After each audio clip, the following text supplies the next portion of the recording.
Hello, and welcome to the Guerrilla Cricket South Africa's broadcast of the second Betway test between South Africa and Sri Lanka at the Bullring in Johannesburg at the Wanderers. My name is Mpho Mutlanye, and I've got Chris Tyndale, Bisco, and Ravi now joining us all the way from India for this second test. Quick admin. Please do like, subscribe, and follow us on the various platforms. But most importantly, you can tweet us at Guerrilla SA. Which platforms, Info? Can you tell us which platforms we're on, just to refresh us? Yes. So we're on Facebook, we're on YouTube, and we're also on Periscope, on which goes through Twitter. Right. And so that's essentially the lay of the land. Just team news to come, or to start off with the admin at the ground. Sri Lanka won the toss and chose to bat first. 3 changes to the Sri Lankan team. Dhananjaya De Silva comes out for Banuka, Minod Banuka, who's a debutant middle order batsman. Kumara and Kasuno Jita are out for Dusmanta Chamera, who's played 8 tests, as well as Asita Fernando, who's also on debut. He's an exciting right-arm quick that the Sri Lankans are very excited about. And from a South African perspective, there are no changes to the side, and they will be bowling first to the Sri Lankans. Chris, what are you expecting today? It's going up to the first test, which was relatively high scoring in the first innings. I don't know if we're going to see the same thing again. Overall in the test match, South Africa, I think you can only play what's in front of you, but they've also been very lucky that the Sri Lankan side have had a lot of complications. I mean, even before these recent injuries, they've had 2 of their top players in Lakmal and Angelo Matthews being made unavailable also through injury. You expect South Africa to be able to put Sri Lanka away. And Sri Lanka have nothing to lose. They can play, and no matter what happens, they don't. They've got their excuses pre-made. So we're ready to start. Lungingiti with the new cherry in, coming from the golf course end. First ball of the match, tailing into the left-handed Karunaratne, who plays it out to the leg side for no run. Sri Lanka still obviously haven't been able to get off the mark. But Ravi, what are you expecting from this test from both teams? I suspect it'll be more of the same as the first test, but maybe even more so. I'm hoping that the South African bowlers maintain their discipline in this first innings, like they did not in the first test. Sipamla, if he gets his line right, and Norke, if he gets his lines right, should be much, much more effective than they were in the first day of the first test. And next ball in from Ngidi outside the off stump, just holding its line to the left-handed Karunaratne. And isn't Kushal Pereira opening this? He didn't open in the first test, did he? They've got him down as opening, but I've seen that Banuka can also open. He's opened in the domestic setup, so we could have him open. I'm not sure. The debutant batsman. I think it's Kushal Pereira opening. Okay. Which is not his usual form, is it? He's not usually an opener. He is a top order batsman, though. But it's just another example, if that's the case, of how Sri Lanka are basically patching their team together and trying to make do. It's almost like a second string side. I know it sounds next ball in outside the off stump, and it tails into the left-handed Karunaratne from Lungingidi around the wicket. He's got 3 slips, a gully, a backward point, a fielder add extra cover, a mid-off, a mid-on, and a square leg, a square leg who's sitting on the square just in front of the umpire. And Ngidi coming in to bowl the 4th ball of the first over, drawing Karunaratne forward inside half of the bat, down to the leg side. Vian Mulder, the fielder there, and looking good so far for the South Africans who have strung together, or Ngidi who strung together 4 dot balls. Absolutely. He's got his lines nearly bang on, maybe a bit straighter, but he shouldn't feel badly about this right now. And this is the sort of thing that South Africans can do all day long, really. They've got 4 seam bowlers, along with Keshav Maharaj, and they can really put the Sri Lankans under pressure easily. And that's what you want. With Ngidi coming in, and this one straight outside the off stump on that 4th stump channel that Karunaratne just lets go. There's a little bit of bounce, a little bit of movement off the surface that Ngidi's getting, and it's overcast at the Wanderers. There's some clouds around, so that's obviously going to help the bowlers. It's a little bit colder. It's been quite cold for the past couple of days in and around Johannesburg, so it's going to be quite interesting. The forecast was what, 21 degrees maximum? Yes, today? which is quite cold for this time of year. A little bit, the temperature is a little bit lower than what you expect. And then last ball of that over, it's a maiden over, just let go outside the off stump. End of that over, no runs to Sri Lanka's cause. Yeah, I didn't realize that the Wanderers was next to a golf course, but they just showed us those men with their buggies. This line that Ngidi's been bowling is very disciplined, but it's not necessarily threatening. And he's going to have to bring it in closer to the stumps if he's going to get them to make mistakes. He is, of course, round the wicket, so that makes a difference. Yes, Chris? I do have my stream back. I'm 5 deliveries in if you want me to do the second over once that starts. Okay, sure, that is fine. Once that starts, you can just cover that over. Yeah, getting golf course visuals myself now to get an idea of how far behind I am. Okay, that's fine. That's okay. Yeah, so I think for the South Africans, as you were saying, Rav, it's just hitting the ground running and hitting your lengths as much as you can, and that's going to be obviously a sign of them of them maturing and getting fitter as they go along. Obviously, some of them haven't played a lot of Test cricket, so it's just getting them. Getting the fast bowlers a little as they get more fitter throughout the series, they'll be a lot more accurate. We missed Northia's first ball of his new over. Yeah, it hasn't happened on my screen yet. Right, I think then, so you're going to have to take the ball by ball. Okay, yeah. So second ball of Nokia's over. This one's just gone outside the off stump. The first one was played out to cover a 4-2, just a nice little punch out to cover, and Kusal Pereira was the batsman there, and he just he obviously took his total to 2. He's only played 20 matches, which is very surprising. Like you'd have thought Kusal Pereira would have been around for a little bit longer than what than what the stats bring. Nokia in, short ball down the leg side, and he looks back at the umpire thinking that he's wearing colored clothing, but Maria Rasmus says not out. No wide. Yeah, but it is. Kushal Pereira bringing his T20 experience to play. Interestingly, Nokia is bowling over the wicket, whereas Ngidi was bowling around the wicket to the 2 left-handers, because they're 2 left-handed openers, and they've obviously got a strategy to bowl to them. Yes. We'll talk about this after this ball. Nokia in a 2.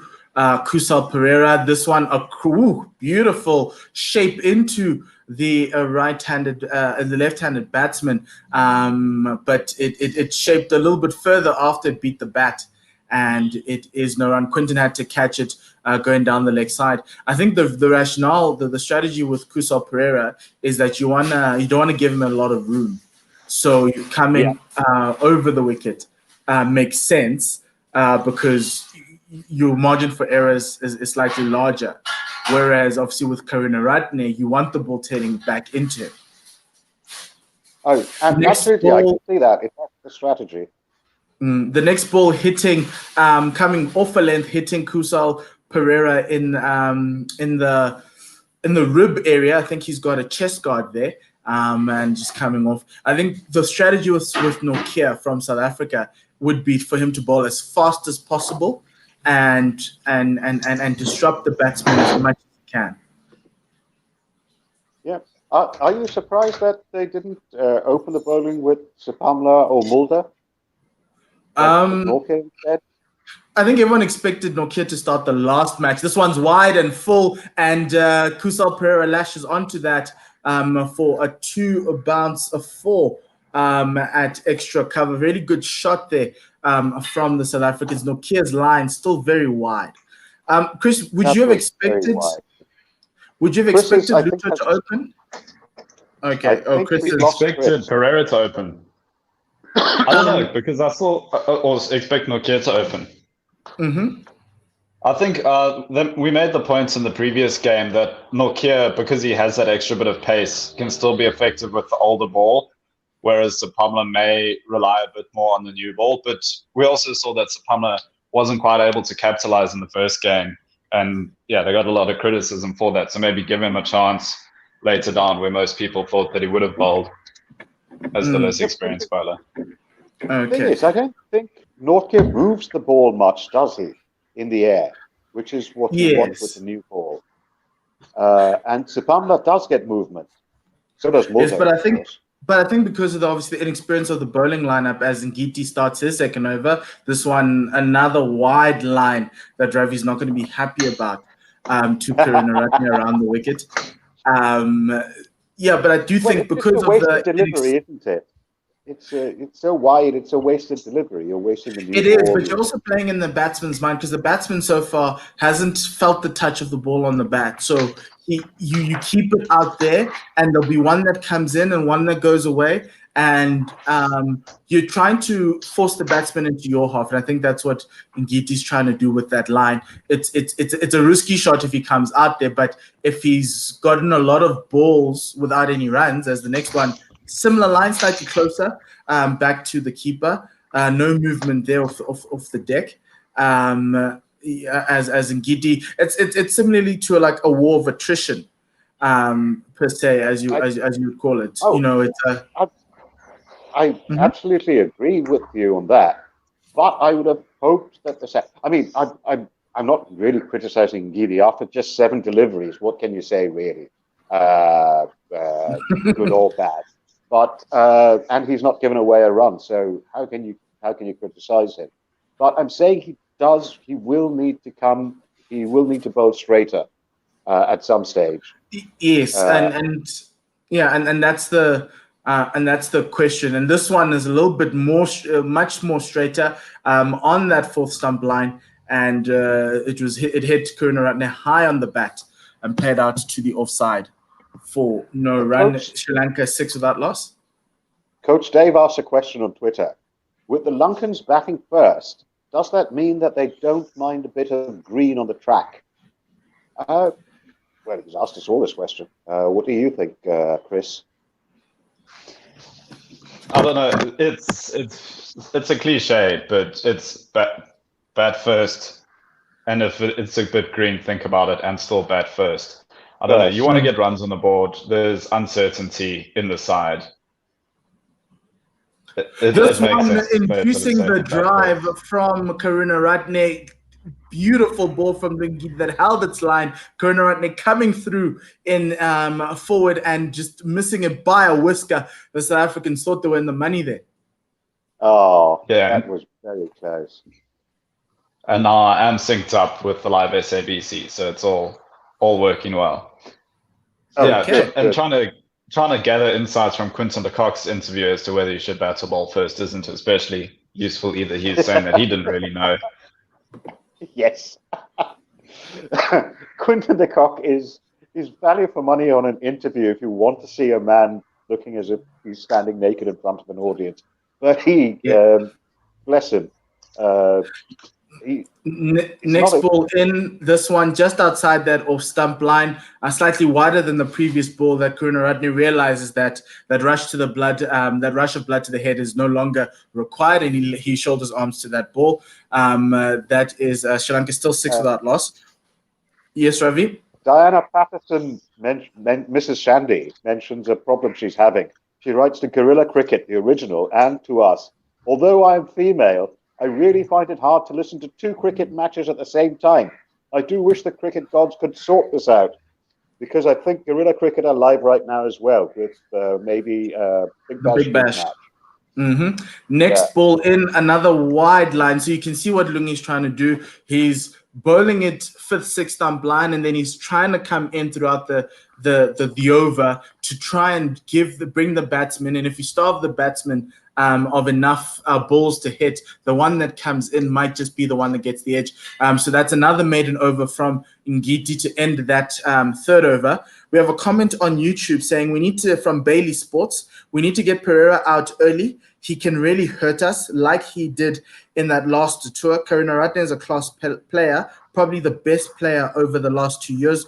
Both of them are big wickets to get. Absolutely agree. Absolutely agree. Sri Lanka does have a batting lineup with some experience in it. There's guys with 3,000 and 4,000 runs in Test C. But somehow you feel if you can get past Karunaratne and Kushal Pereira, you've done a good job. Mm-hmm. Nokia in to Kusal Pereira, and he squares him up with that ball back of a length. Kusal looking for any type of width on that. There was nothing there. He tried to shape it out to the leg side, but the ball just held its line and went across the left-hander. Very good ball from Anwith Nokia. Some pleasing sights from the South Africans. Absolutely. That was an excellent delivery. And that is where we see why Kushal Pereira might not have as much test experience as we'd have expected. He does have limitations. Mm-hmm. And Nokia hoping to coming in with 3 slips and a gully. Another short ball coming off the shoulder of Karunaratne, Kusal Pereira, beg your pardon, and he's worn 1 now for his troubles. That ball was 89 miles per hour.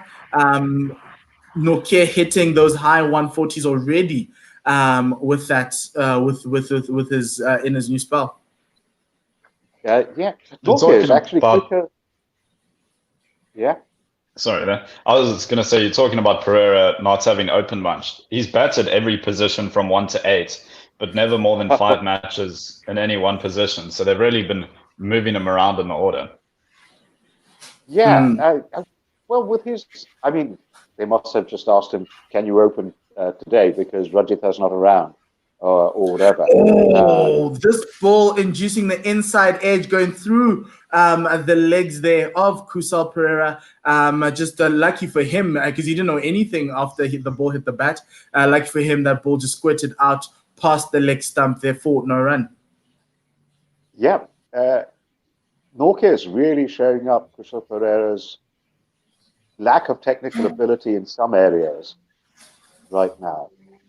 I'd like to see a fuller ball. He's bowled 3 shorter length balls. I'd like to see 1 slightly fuller to try and bring Kusal forward. There's an edge. Oh, no, this ball, there was no edge there. He swatted at that one, looking to pull that to the leg side, and he missed it entirely. How could you miss a ball like that?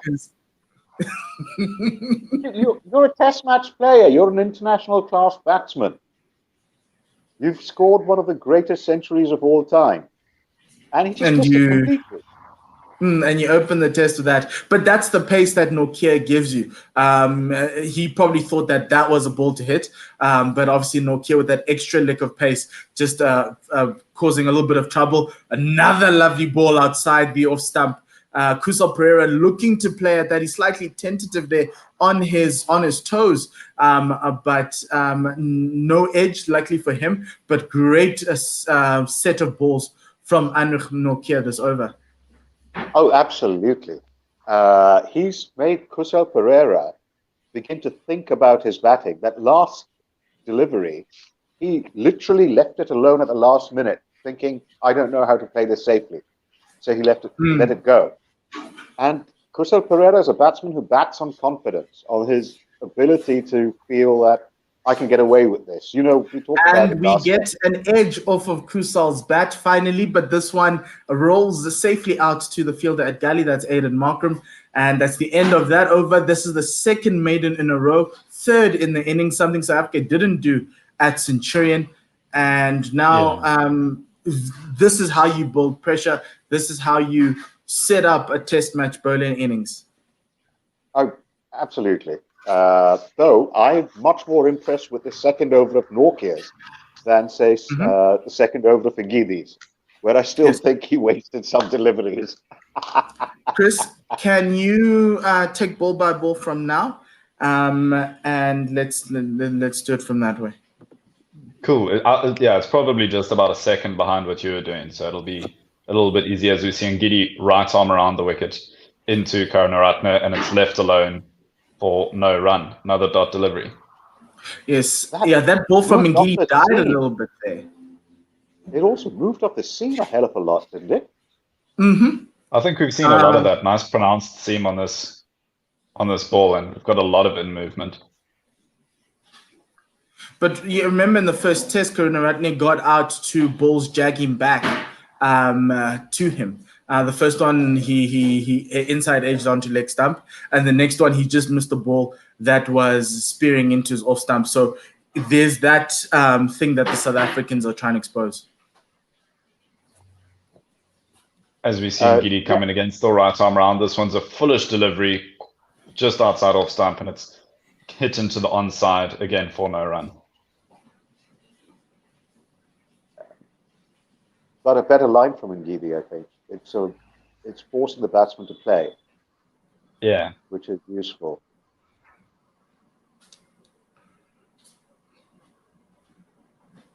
Sorry, have we missed a beat? I hope we haven't. Mm-hmm. So this pitch has a tinge of green on it, which is also pretty interesting. And I think we didn't answer Dave's question. Yeah. Ngidi comes in again. This one's rushes Karunaratne slightly as he tries to whack it into the onside, but it doesn't get further than Bjorn Mulder on the square. And it's another dot delivery. The pressure adding up. You got to hope that the South Africans actually have a breakthrough sometime in the next couple of overs.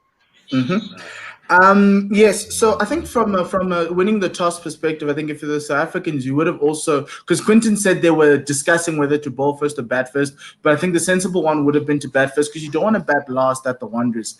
In as much as this is seen as a seam friendly place, day 4 and 5 batting last, the spinners always come in, and you can find yourself in a little bit of a spot of bother batting last on this pitch.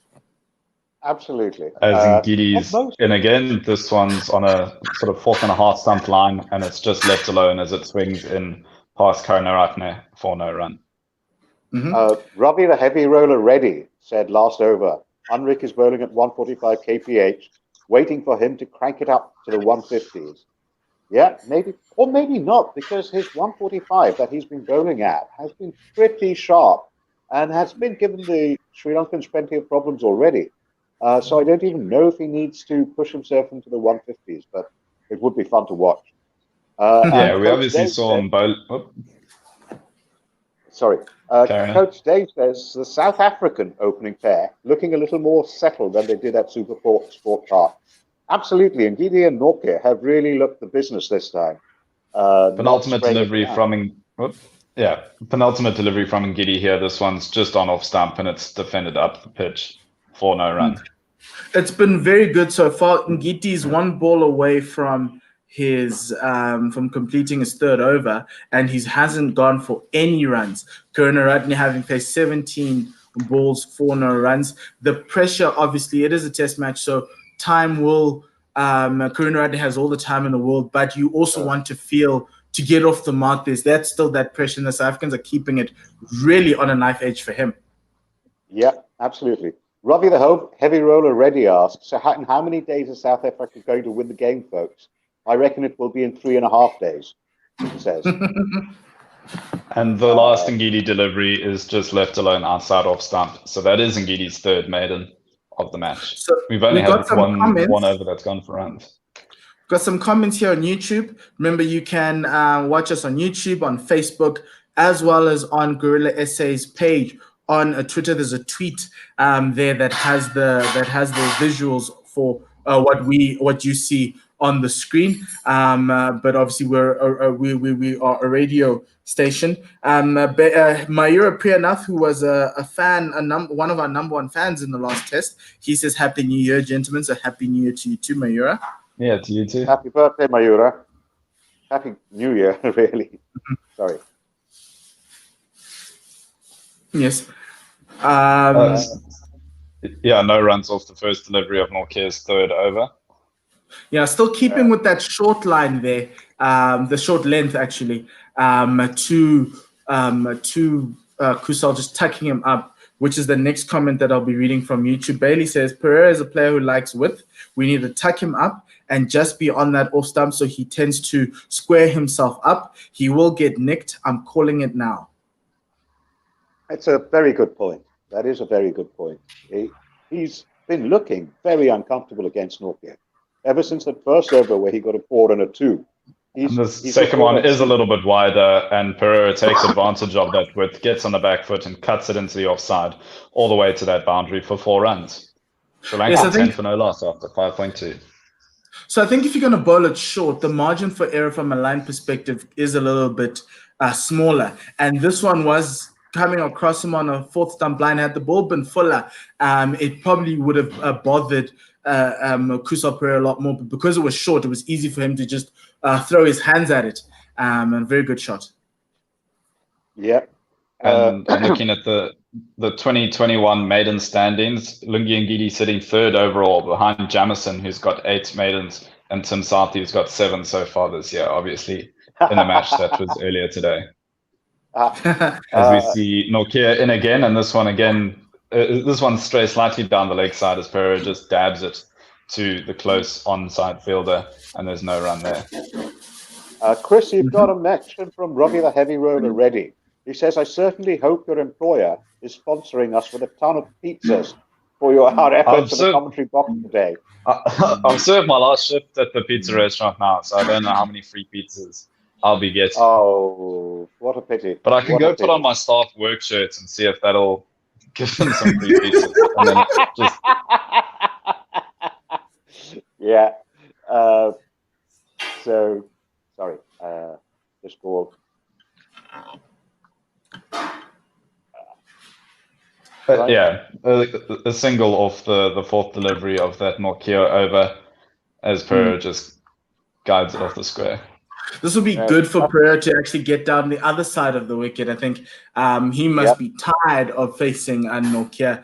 And it's also something that Sri Lankans need to try and work on. This pair actually is to try and rotate the strike as much as possible to ease the pressure on themselves, and also add a little bit more on the South Africans, because obviously they're two different type of batters, whereas Karunaratne is a lot more technical and Pereira is looking for anything that has a little bit more width. So it also requires a change in line and length from the bowlers.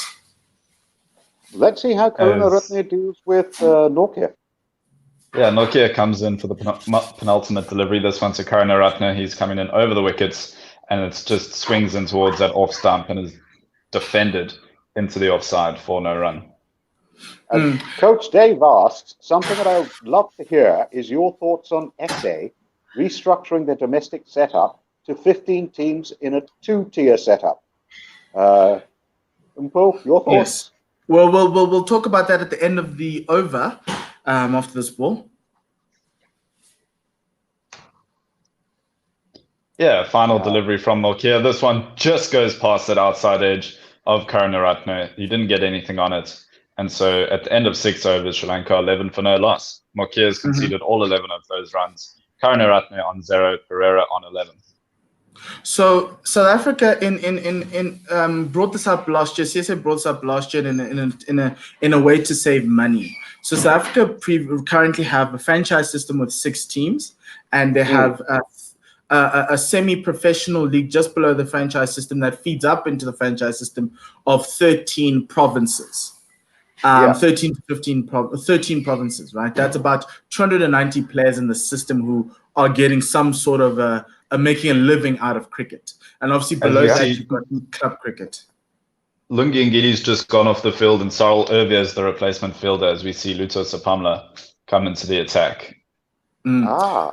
So hopefully Ngidi's there's okay. No injury we'll get yes. updates on that. Yeah, he looked all right walking off the field, but one would also, there's got to be a reason to walk off after 3 overs.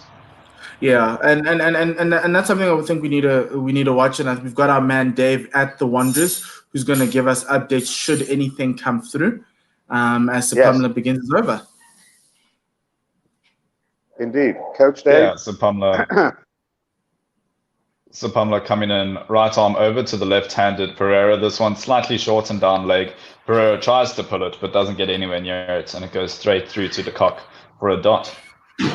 Yeah, so I think from as I was continuing with the whole structure, so that was the structure. So they felt that because you effectively are paying for, I think, 6 teams and another 15, that's 21 teams. So they decided to, obviously, as a cost-cutting measure, just have 15 provinces, going back to the old structure that we had before. And the first time it was brought up, the Players Association weren't happy because they weren't consulted about it. And then this was obviously in the old CSA regime. Last year, when Dave Richardson came on as a consultant, he was tasked with figuring out and restructuring the game so to save money and also give everyone an opportunity. So we have now this 15-team format similar to county cricket, 8 teams in the first division, 7 in the second division. They will play. I don't think they'll play against each other. The top 8 will play each other, and the bottom 7 will play each other. And it's a promotion relegation structure. The big issue that South African Cricketers Association had was that 75 jobs would be lost in the first proposal, but it seemingly they weren't able to get that one sorted in this year, and so they're still losing 75 players with these 15 teams. The great thing is obviously you might see more players getting an opportunity to be in the selectors' radar, especially guys who were playing in the semi-professional leagues for years. I know Dominic Hendricks played in semi-pro for a majority of his career, and only in these past couple of years he's now coming into the franchise system. As we see Sapamla coming again, I'll explain the gap. This one strays down leg as well, and just looks like it gets the pad of Pereira, goes towards the fine leg region, but not very far. Quinton de Kock's able to pick it up. Yeah, and Paul was able to speak for a while there, just because between Sapamla's first and second delivery, there was an issue with the bowling crease where Sapamla was sliding, but they seem to have fixed that now. He's back into his over. There's been lots of sawdust brought onto the field. Looks like Ngidi might be going up to change his shirt again. He might be drenched like he did in the first test. If that happens over 3 overs, then he's going to be going through a lot of shirts today. Sapamla in again over the wicket into left-handed Pereira. This one just pops up towards the mid-off region, but Bavuma isn't quite there. He has to run. He picks it up after a single bounce, and it's a dart delivery. But leaning edge there. Yeah, that's a big half chance, but a chance nonetheless. We've got some comments on YouTube that I want to go through. Mayura asked, "Are there any injured person here?" Not yet, Mayura. But we'll see. Lorenzo Bailey says Anrich Nokia needs to bowl a bit fuller. Thank you very much for that one. I think we all agree with that. Bailey Sports says Lungi is very much injury prone. Hope he's okay. And then after this ball, Chris. Sapamla in 4th ball of the over. This one's just a good length delivery on the wickets, defended into the onside for no run. So 4-dot delivery so far in the Sapamla over. Khan Tanvir says, thanks, Doc. Bailey Sports again coming up saying, big spell for Luto, picked up the tail at Supersport Park, but now he needs to show he can get those big wickets. And then Lorenzo Bailey says, the newly structured franchise system will be way better in terms of identifying more talent from smaller franchises, because often players from the so-called smaller franchises are overlooked, which is very true. And essentially that's but it also brings everybody into the spotlight because nobody was looking at the semi-pro provincial leagues. But now, obviously, having 15 teams, CSA has to give wide coverage to everybody. It also presents an opportunity for us. The penultimate delivery from Sapamla here. This one jags off the pitch. It seemed to seem quite a fair bit because it pitched outside leg and seemed across that's the left-handed Pereira. Yeah, landing it on the seam, jagging away massive movement. Very good ball there. And as I speak about the opportunity for us as a radio broadcaster, it gives us an opportunity to be able to cover all these teams across the different divisions. And so it's really good to see CSA going with this format. Okay. Far delivery here from Sapamla. This one, again, rushes Pereira, who tries to pull it, but it just hits him in the mid-ribs, and he finishes with a maiden. So after 7 overs, Sri Lanka 11 for no loss. All those runs coming off the bats of Pereira. And all those runs coming in just 2 overs of Anrik Nortjes. Ravi Reddy says, you don't bat last in any test match, but I almost missed my flight to Cape Town in SA versus India back in the Wanderers in 2013. South Africa drew the match with India, and the SA fans booed the Proteas. Was that the match in which they slowed down towards the end, where Dale Steyn... hit a 6 right at the end as well. I think we ended up drawing it, but only needed about 5 more runs. Yeah. Oh, yes. I can't remember the exact margin, but we needed less than 10 runs or fewer than 10 runs to win at the end of the match. And Dale Steyn did finish it with a 6, which sort of proved that they could have done it, perhaps, if they tried. Yeah, we drew that match, and South Africa were behind by 5 runs. There you go. That was just it was tough to swallow because you obviously didn't want to lose the match because it was the last wicket, but also you kind of felt that had they gone for it and we lost the match, it would still been okay because they were trying to go for it, but it was a little bit tougher. Right. Anyway, Nokia comes in again. This one looks full delivery that looked especially quick, and it's just defended towards the mid-on fielder for no run. I'm on the SABC broadcast, and I'm not getting the speedo, so I can't tell how fast any of these are, but that one did look quick from Nokia. I actually moved across to the SABC for you, but I will be on SuperSport. It was 88 miles per hour, so about 140, 140, 41, 142. It wasn't spectacularly fast, but... Nokia trots in again, this one just across the left-handed Karunaratne. No need for him to play at that as it goes through to Quinton de Kock. And Kushal Pereira got some physio on his pectoral, didn't he? Because he was hit by Nokia on a previous ball or something. Or was it by Sapamla that he was hit? He was hit in the previous over by Nokia in that chest region. Yeah. So it could possibly be it. Nokia, and again, this one strains slightly down leg, and it's off the pads of Karunaratne into the onside for no run.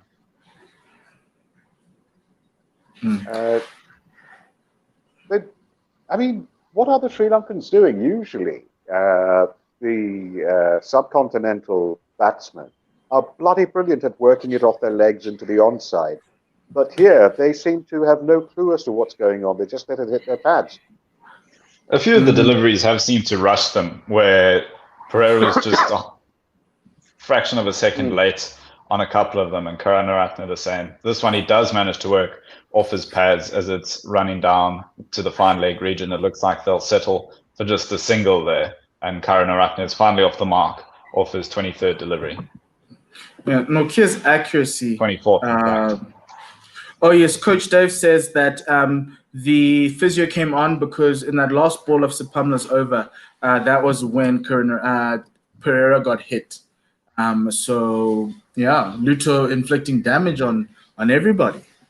Thanks to our man Dave in the stadium, one of the 20 media personnel allowed in the stadium. for this. It is a test match happening in COVID cricket in COVID, and so we do urge you to stay safe, follow all the appropriate guidelines, and and we are also doing this remotely, which is probably going to be going forward into the future, but this is COVID enforced too as well. So I hope that you are really enjoying it, and if you are, please share it as widely as possible to your family members and your friends.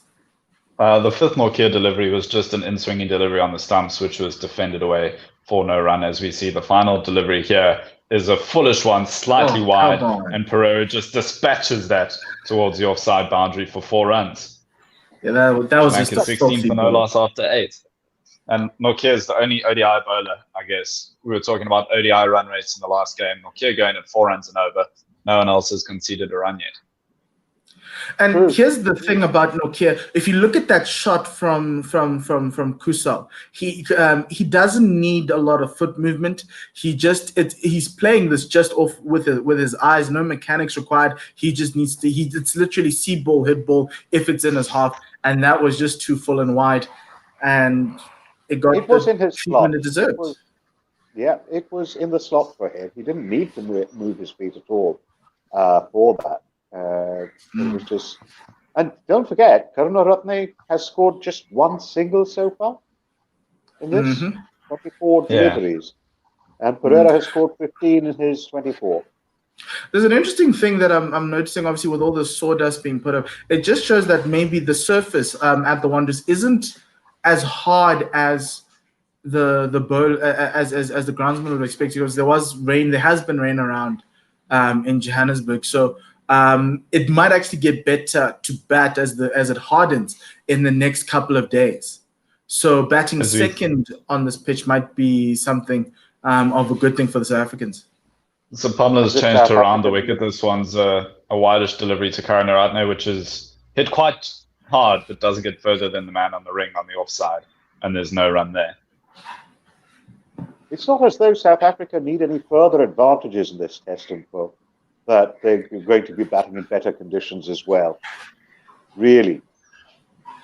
Look, as the sun bakes on this, it might get better throughout the day. It might harden later in the day. So Sri Lanka just need to see through the first couple of hours and maybe after lunch. And that's what always happens at the Wanderers. It gets better to bat after lunch. So Pamela, and again around, this one swings in quite prolifically, but if anything goes going slightly down leg. And there's a half-hearted appeal, but in the end, it's just a dot delivery. Oh, look at that swing from Luto there. Lovely shape he's getting as the ball comes out the hand. Yeah, it was very definitely promising. going down leg. It was definitely going down leg, but very good swing. And a lovely seam position.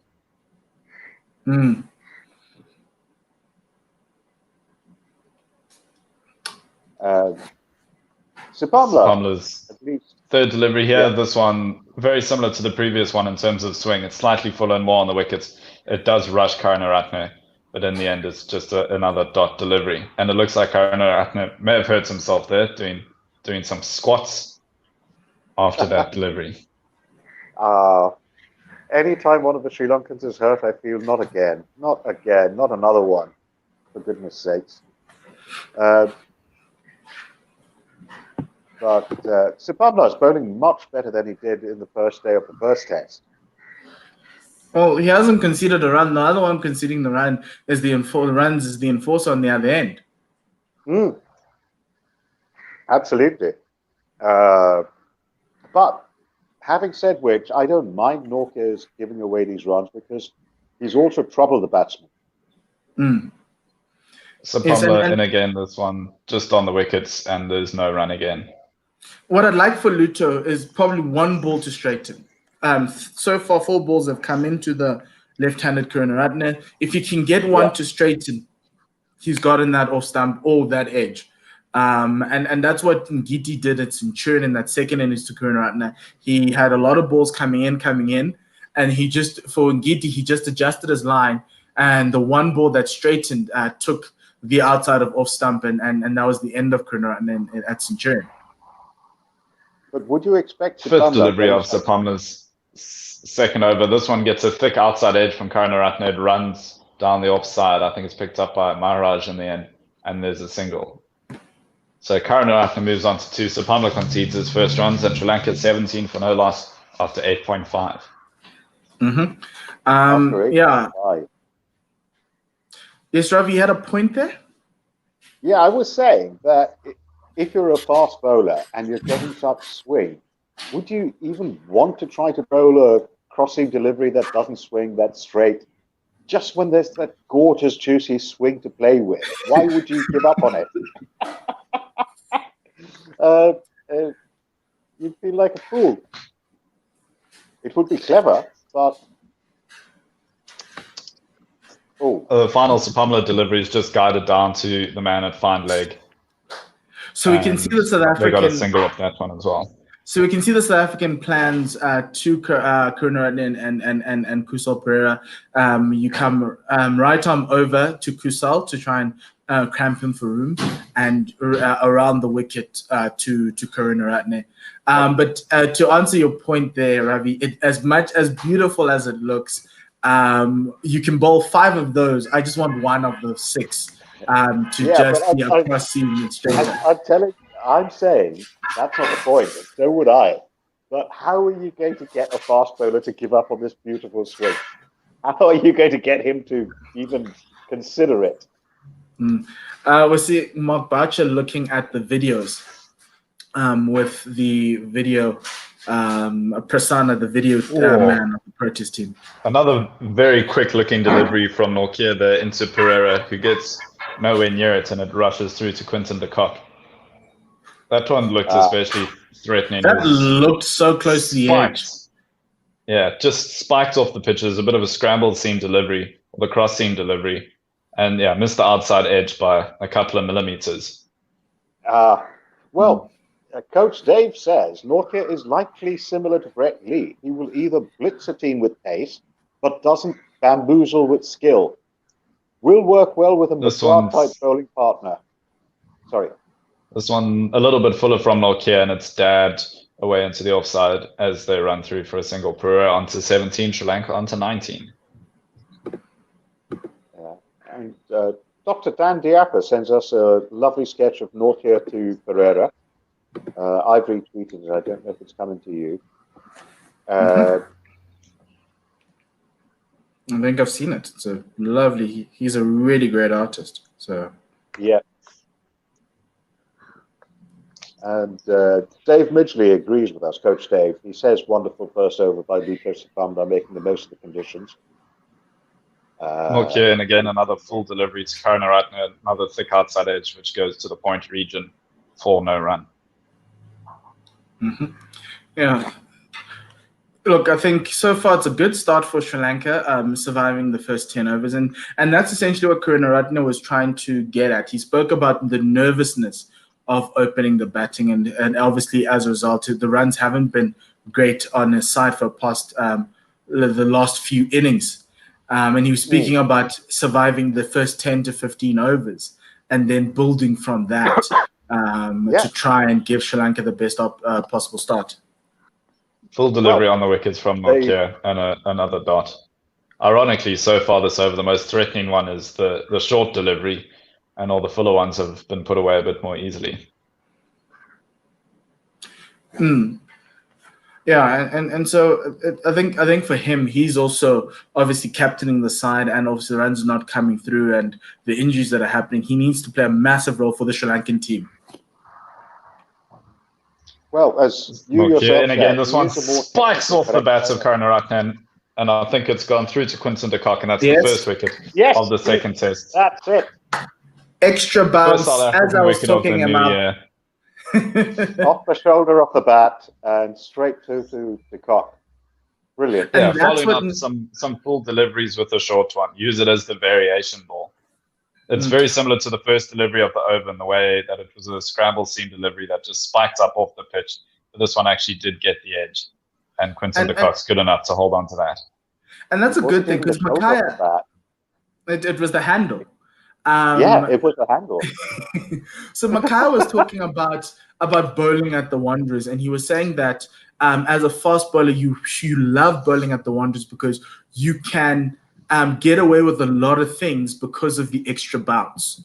Right. And with that last ball, Nokia getting away, getting a wicket coming off the shoulder of the bat, largely due to that extra bounce. And it obviously getting to Quinton, I thought it would die in front of him. But very good take there from Quinton. But good start for the South Africans and for Anrich Nokia in 2021. Yeah, first wicket of the new year. And we were just saying how well the Sri Lankans had done seeing through the first 45 minutes of this match. But good stuff. But the 46th was their downfall. It was a downfall. Just before the 10 overs were done, Dimuth Karunaradne decided to not follow his own advice, but it was a good ball nonetheless. It was a ball that surprised him, and beautiful. There was not much he could do with it. He could try to leave it alone, but how would you? As we see Taramani come into the crease, he didn't play in the previous game. He's an injury replacement, but obviously has played a few games for Sri Lanka.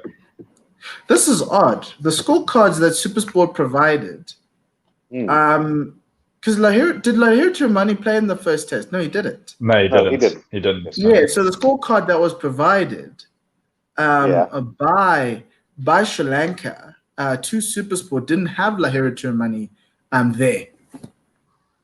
Oh. As Nokia comes in, this one straight through Taramani, but yeah, it doesn't get bat, doesn't get wickets, and it's put down either way by Quinton de Kock. So, are you sure, Chris, that it didn't hit a bat? Oh, we're still looking. It might have got bat. I've got a very grainy, non-TV aerial signal, so we'll have to have another look at that one. But it was put down by Quinton de Kock, and he looked a bit disappointed. So perhaps there was a little edge on that one, as we just see a replay of the wicket rather than the last delivery.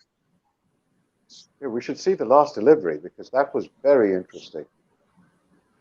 We should see a replay of that. Yes, I know the wicket is the money shot and all that, but this is Test match cricket, guys. We like to see the balls where nothing happens as well, because that tells us something. Anyway, Sri Lanka 19 for 1 at the end of the 10th. Sapamla in again over the wicket into Pereira. This one just defended into the offside for no run. I'm just going to ask Dave something. I just need him to get us the team sheets. You think Turamani was not on the team sheet? Turamani at least was on the Cricinfo team sheet because I had him circled as someone. I put down all the players that may be included, and then I circled the ones that were off the team sheet. But I can't remember if I used the Cricinfo one or the SuperSport one. But one of the two definitely had Turamani as part of that. Because Cricinfo... The 11.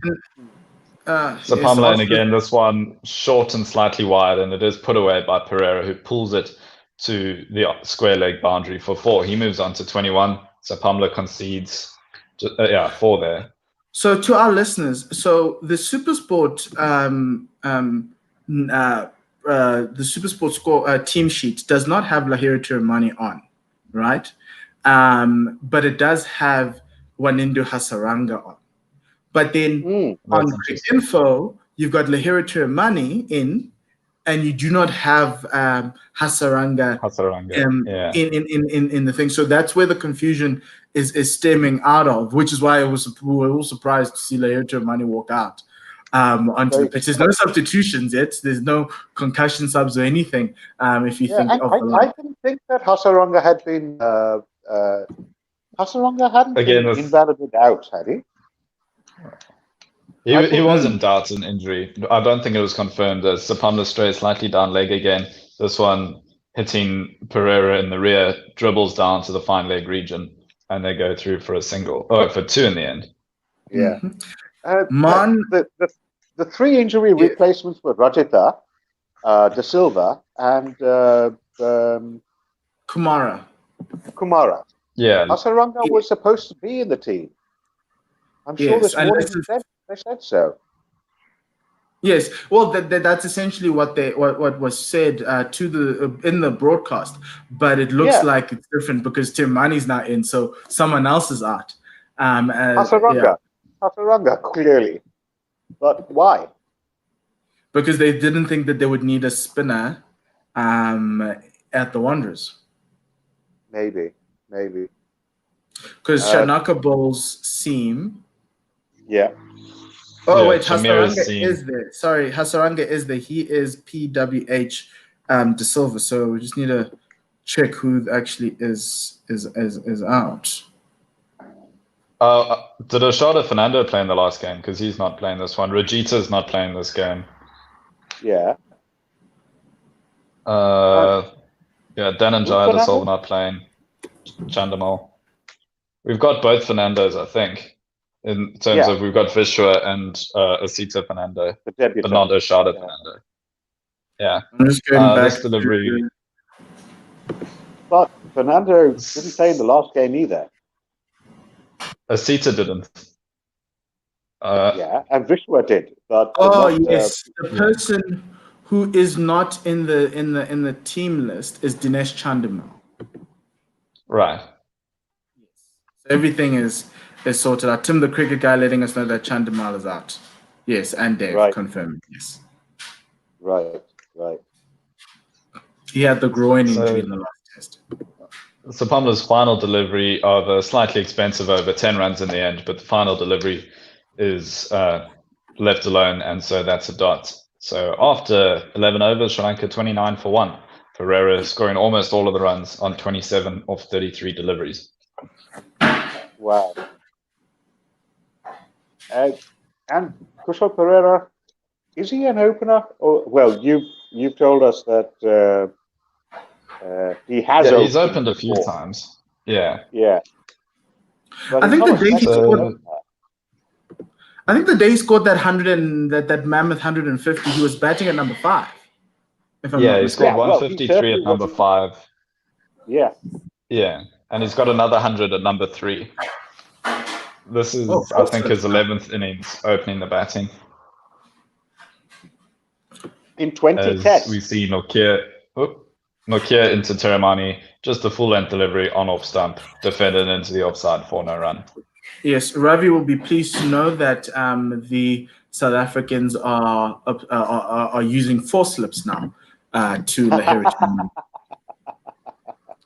So there's no balls going down to third man now. Yeah.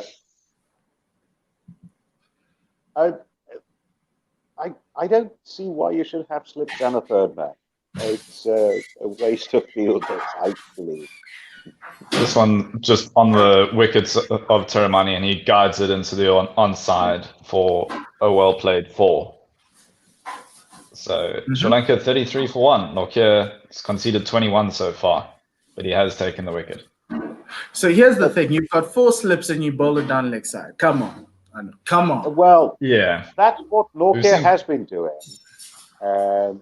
But so far, the Sri Lankans haven't taken advantage of it. This is the first glide off the hips. That's been a genuine, I call it a subcontinental stroke, that they've really taken advantage of. Full on the wickets and just defended up the crease for no run.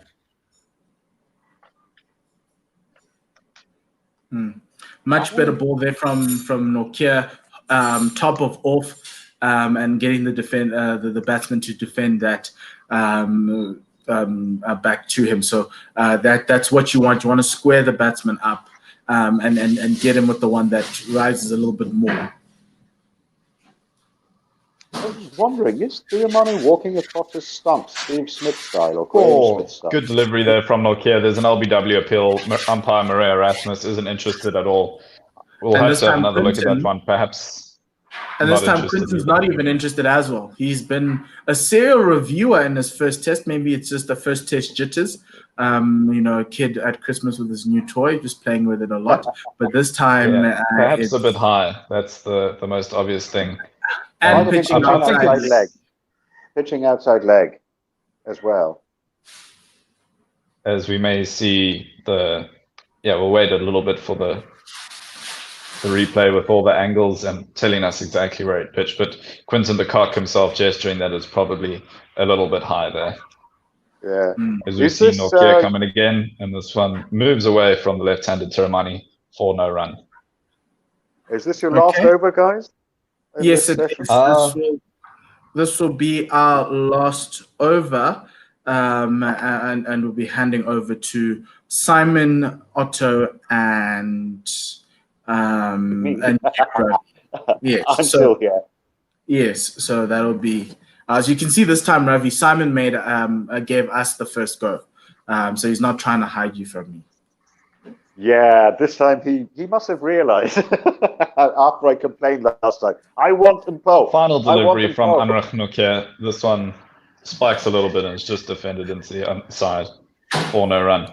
I guess Okay. 2 minutes left. We have one more over. Yeah, Okay. of course. Let's see. Yeah.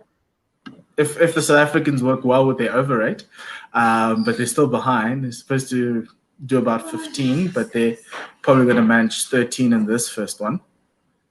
So they're going to have to. Quinton's going to have to consider this as the day goes by, because you don't want that Markram Maharaj situation that happened at Centurion. Yeah. Sapamla's given away 12 runs already. And why hasn't Ngidi come back into bowl? Yeah, we only had the one expensive Sapamla over. He had one over that went for 10. Otherwise, he's been very economical. Right. As we do see Sapamla continue, this one's moving away quite a bit from Pereira, who has a flash of it, but doesn't get bat on it, and it goes through to the cock. So Pereira is sitting on 27 or 34. We've seen some aggressive batting from him so far, a little bit more there, but nothing comes of it for the batsman or the bowler. And that was the first ball that Sapamla actually bowled wide of Pereira. He's been trying to tuck him in, and that was quite a loose one that Pereira missed. Yeah. True. But I think it Two was slips, swinging a away gully, from Pereira as well. and a man at a fly, very fine backward point boundary there.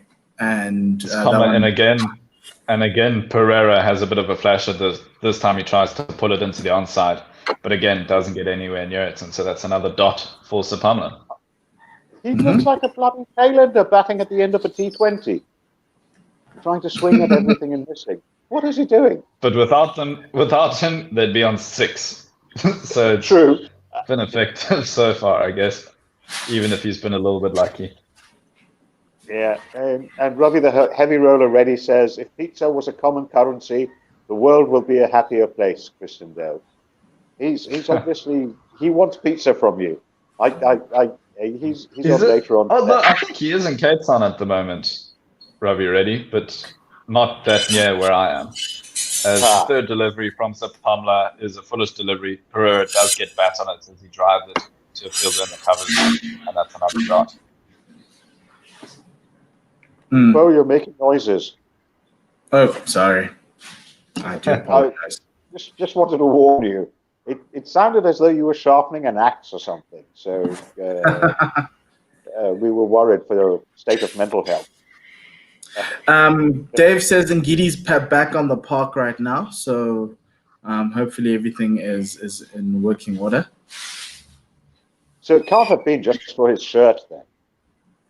It was something else. Again, this one very full on the middle stump as it's guided into the onside. It's fielder giving chase, and they'll go through for 2. So Pereira moves on to 29, Sri Lanka on to 35. That fielder didn't look too enthusiastic about his chase. He let it, Rian Mulder, he let it roll on for a bit, didn't he? Yeah, letting the other bowlers go for runs so that they'd bring him on. Also that his fingers would look better eventually. So there's. Having said which, Mulder has impressed me. In the first test, he was very, very good. So I'm sure that was just an anomaly. Sapamla in again. Pereira drives at this one, but it just makes it to Dean Elgar, who's there in the covers, and that's another dot. So just 2 runs so far off this over, both off that previous delivery. In the final ball of our first hour.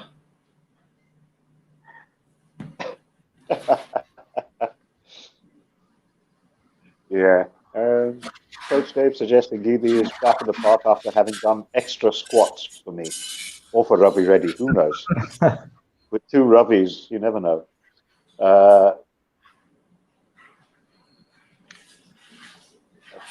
They should take drinks after this, shouldn't they? Yes, that's the So end. Pamela's final delivery, similar to the previous one, just played to Dean Elgar, and there's no run there. So the end of 13 overs, and at the end of our stint, Sri Lanka 35 for 1, Pereira on 29, Tiramani on 4. Yes, thanks, Chris. Thanks, Ravi. You can continue while we take ourselves off the stream and add Otto and Simon onto the stream. Thank you. Thanks, Mpo. Thanks very much, Mpo. And I was getting all ready to do that myself, but Mpo seems to be well on top of it. Ravi, lovely to see you, mate. Lovely to be on air again with you. It's been a long, long time. I know. It's been years, almost literally. Was it about 2 years ago that we last did a... Probably about there. You and I were on air the very first time we used you on Gorilla SA, I think. I seem to remember. Yep. And so I'm just arranging myself so that I can face forward and see you guys at the same time. So it's all good. I've obviously been listening to you on the a little bit while I've been rushing around, and haven't seen too much of the day, but it looks like a fairly bog standard start to a test match, 35 for 1. Not really. It's been a very strange start, because you'll notice that almost all the scoring has been done by Kushal Pereira. So Tiramani and Karunaratne have done almost nothing by way of scoring. Similarly, Ngidi, I think, has 3 overs for 0 runs. And Sipamla had 1 bad over, but otherwise all the runs have been scored off Nortje. That's really interesting. I mean, was Ngidi just not making them play, or was he unplayable? It was probably more the former than the latter, because he was bowling round the wicket outside the off stump to Kushal Pereira, and Pereira didn't like it. To Karunaratne. And Karunaratne was just happy to let it go. And Ngidi went off the field after 3 overs, so he's only just come back on. He does come on and off, and I don't know whether he's an incredibly sweaty bloke, because he went off after about an hour at Centurion, and we got the message in from Sipakazi, sorry, what do you call it, the liaison for the Proteas, saying he had just gone off to change his shirt. So I suspect that would be the case. We were told this time that he'd gone to change his shirt, but you don't go to change your shirt and stay away for half an hour. Yeah, there's obviously problems there. Yeah, and after just 3 overs, not even an hour, he went less than half an hour in. So really, that's quite concerning, eh? Yeah, there's something with Ngidi, but the only wicket has, of course, gone to Nortje, who's been a typically Nortje kind of innings so far, his bowling, because he's straight down leg, he's straight down off, he's bowled short, he's bowled full, but he's bowled quickly. So what the heck? Yeah, I mean, just looking at that wicket of Karunaratne from Nortje, it was a shorter ball, back of the length, rose on him across the left-hander, and came off, I think, his bat handle actually through to Quinton de Kock. Yeah, it came to his bat handle, similar. not even the shoulder of the bat. It was it leapt on him. Ngidi's bat. Okay, can we just quickly decide who's doing ball by ball? I'm seeing the first ball. I'm seeing a replay of Nortje of Nortje's wicket. So you're the slowest. So then will you then take us through ball by ball, and then we will arrange. What have I done with my control? There we go. I can't help you there. No problem. Hi, Ravi. How are you? I'm fine. Is that Happy New Year. All the best for the new year to all our listeners as well. Yes, indeed. I'm seeing that the drinks break is over here on my feed. Start of the 14th over, Sri Lanka 35 for 1 in the first session of the second test match of the series, the last of the 2-match series. From the Wanderers here, close to where I am, closer to you, Simon, and still far away from you, Ravi, coming with us here on commentary from India all the way. So very exciting. That's the Yeah, important thing. Ngidi is replacing Nortje. He's bowling from the corner drive end, and you said he's not considered a run yet. He's over the wicket to Kusal Pereira. He pats this off his hip, and they go through for a quick single to just in front of square on the onside. Sorry, that was Teremane facing Ngidi, left-hander, and Kusal Pereira will now face his first delivery from Ngidi, and Ngidi concedes his first run in his fourth over, a little bit on the leg stump there. Can I just ask that you let us know as he goes past the umpire on the second ball, and then I'll have been able to bring my feed in line with yours. Sure, no problem. Thank you. On this second ball, right. Yeah, so that's why I have it paused at the moment. So I'm running about a minute ahead of Otto at the moment. Yeah, so he's running in now again past the umpire and to Pereira way down leg side. That might be a wide, even in Test cricket. Let's see, 127 kilometers per hour, and it looks like he got away with that. Second ball of Ngidi's fourth over done. Yeah, so carry on. Oh, there's more fun with sawdust happening. Don't worry about it. Okay, no worries then. Yeah, you're I think a little bit ahead of us now that we've delayed it. So maybe just see if you can't pause your feed as well. Then we're all on the same page, and then we can change who's. I can't change my feed. It's on the television. Oh, I see. All right. Okay.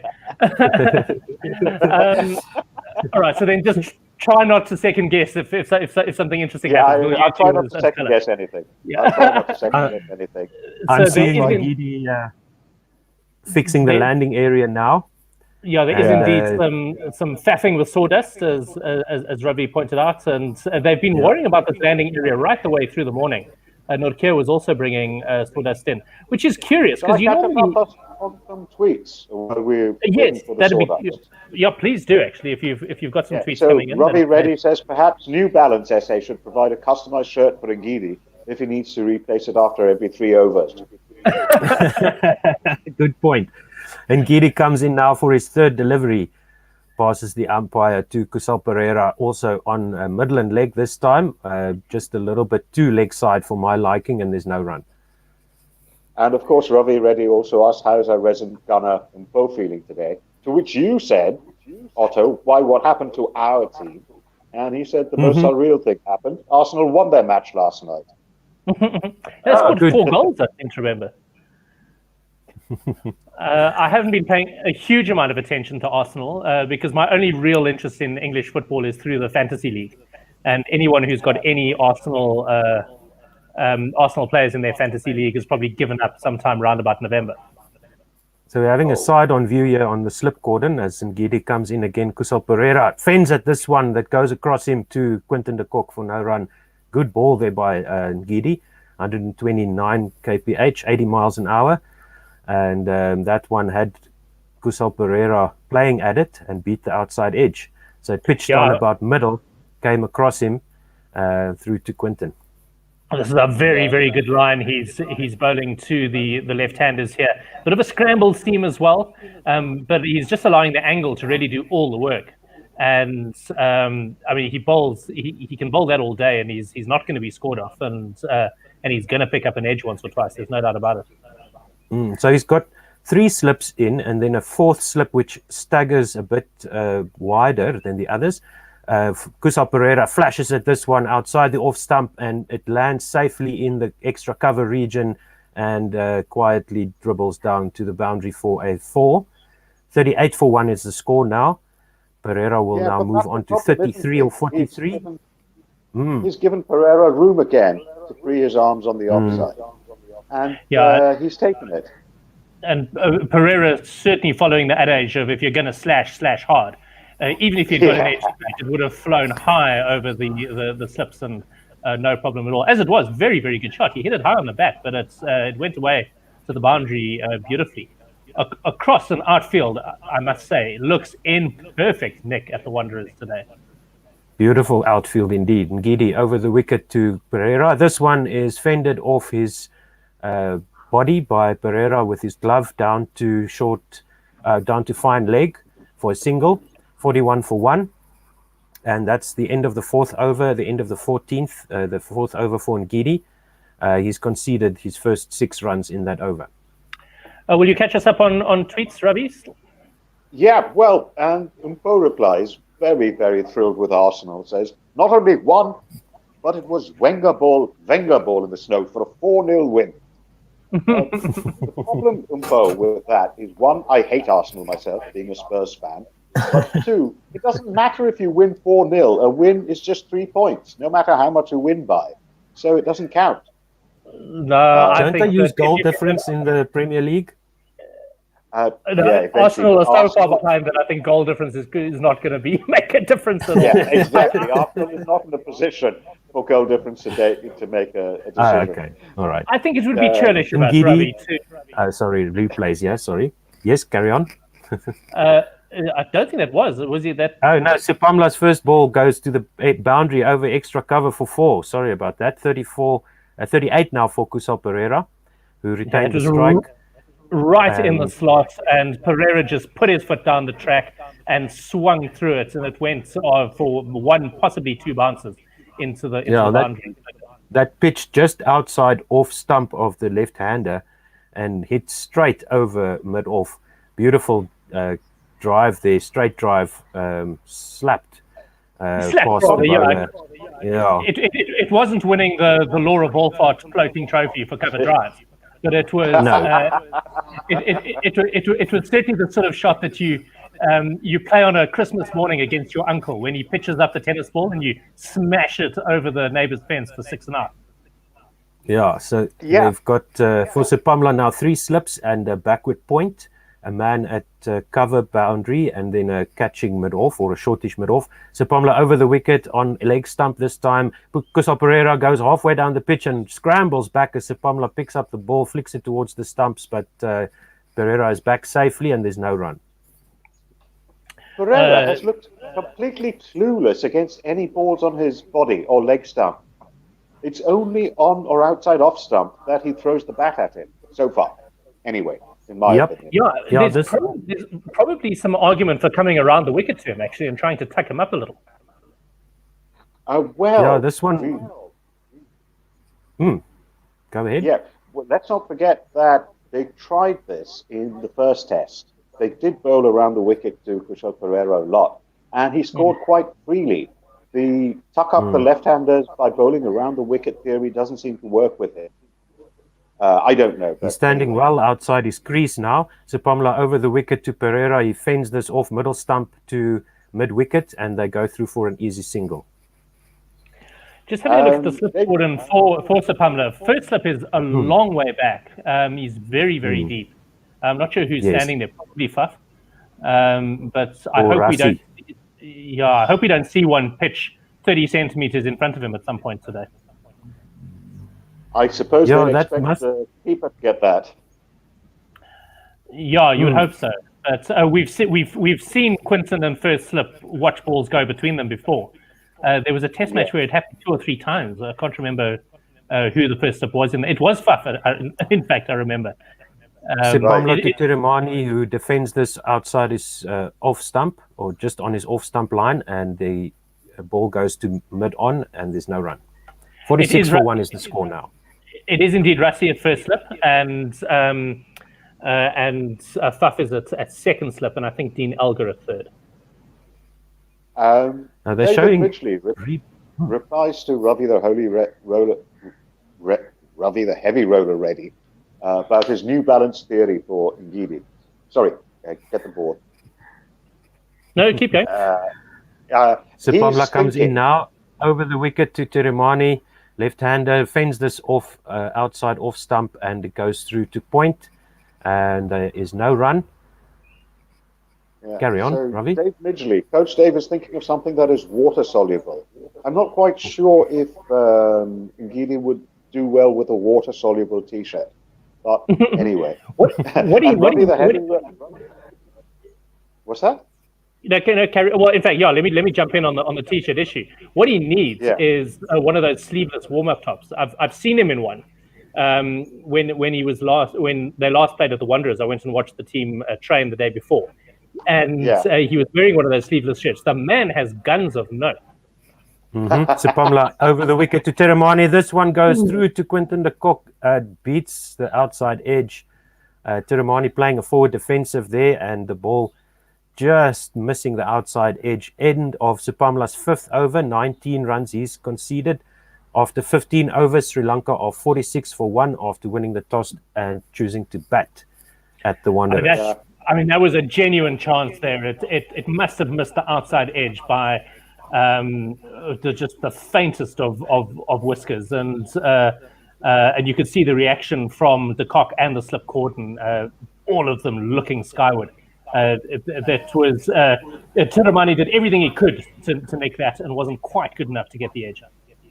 Ravi, Reddy also thinks Coach, it's time to bring out pocket rocket Rian Mulder. That could be a good call. He hasn't bowled yet this morning, has he? So he would be a nice one to bring in. And he had a good test match at Centurion. He had a very good test match, I think. Yeah. And Ngidi continues now. He bowls this first delivery down the leg side to Quinton de Kock for no run. Kusal Pereira facing on 39 or 47. 46 I keep on forgetting that he's only he's only played the 2 test matches for South Africa. I sort of vaguely thought that this was his sort of 4th or 5th. Yeah. Diana Patterson, Mrs. Shandy says, the echo is rather distracting. Could you fix that? What I'd love to ask you, Diana, is it a particular person from whom you're hearing the echo, or is the echo throughout the whole broadcast? Because there would be different fixes for different situations. Ngidi into Pereira, swishes wildly at this one outside off stump, went down on one knee, missed it completely through to Quinton de Kock for no run, and now he's looking up at the sky, and Ngidi had the better of him there. Let's see where this pitched as we see the replay now. Full and outside off, so tempting Pereira with the wide one, but it's too full for Pereira. He almost got underneath it, but he's standing way outside his crease, and that bounced just short of the popping crease. 3 slips, and then a 4th slip or a gully and a backward point in for Ngidi.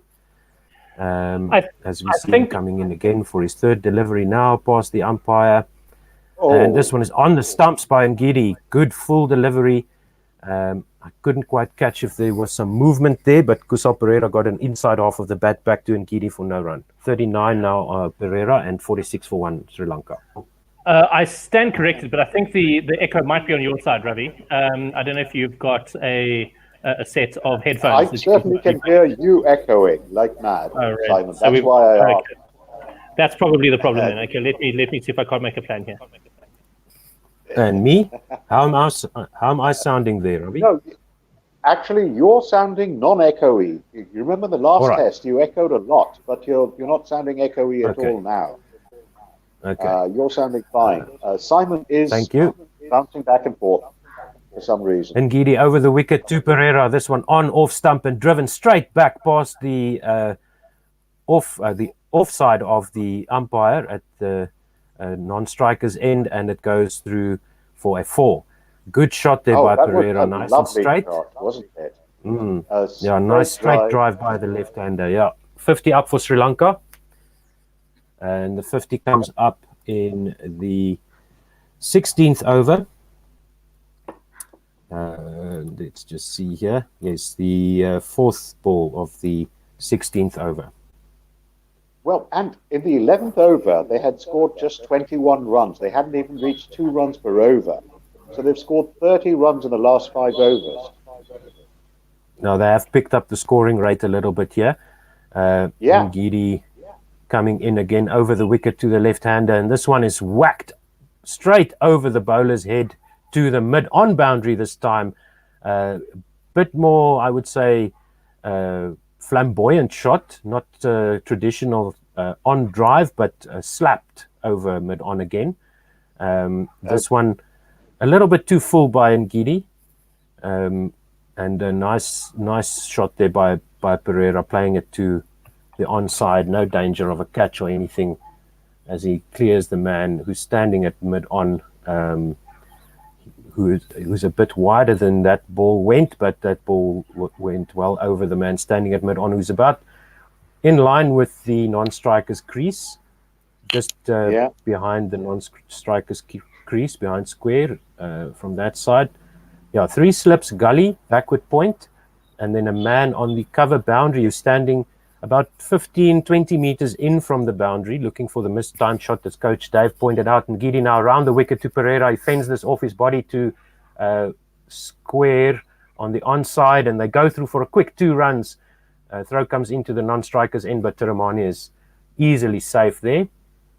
And that's the end of the 16th over. Sri Lanka 56 for 1, 10 runs off that over. So, yes, Sri Lanka, well, at least Pereira is now nearing a runner ball. He's on 49. Lungi and Gidi 5 overs for 16 without a wicket. And in this session so far, the run rate, and in the innings, the run rate now up to 3.5 after 16 overs.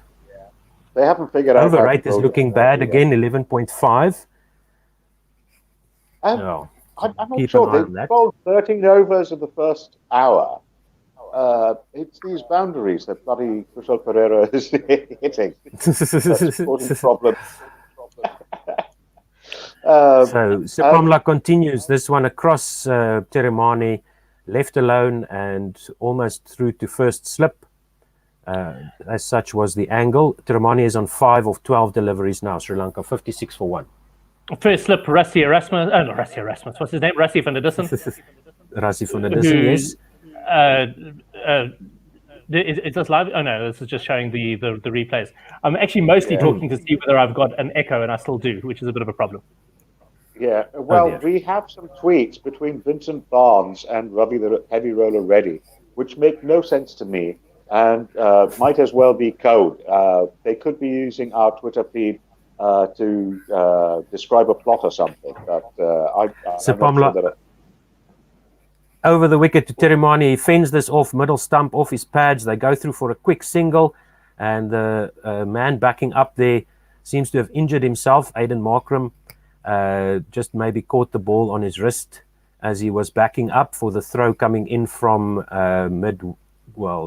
cover, extra cover region. And Markram standing at third slip there, just the ball bouncing right in front of him and catching him on the arm. He's rubbing his forearm, but he's back on his feet. Walk it off, son. 57 for 1 after that quick single, and Pereira will now face the third ball of Sipamla's 6th over. Sipamla conceding 20 so far. He's got 2 slips and a gully, man at backward point.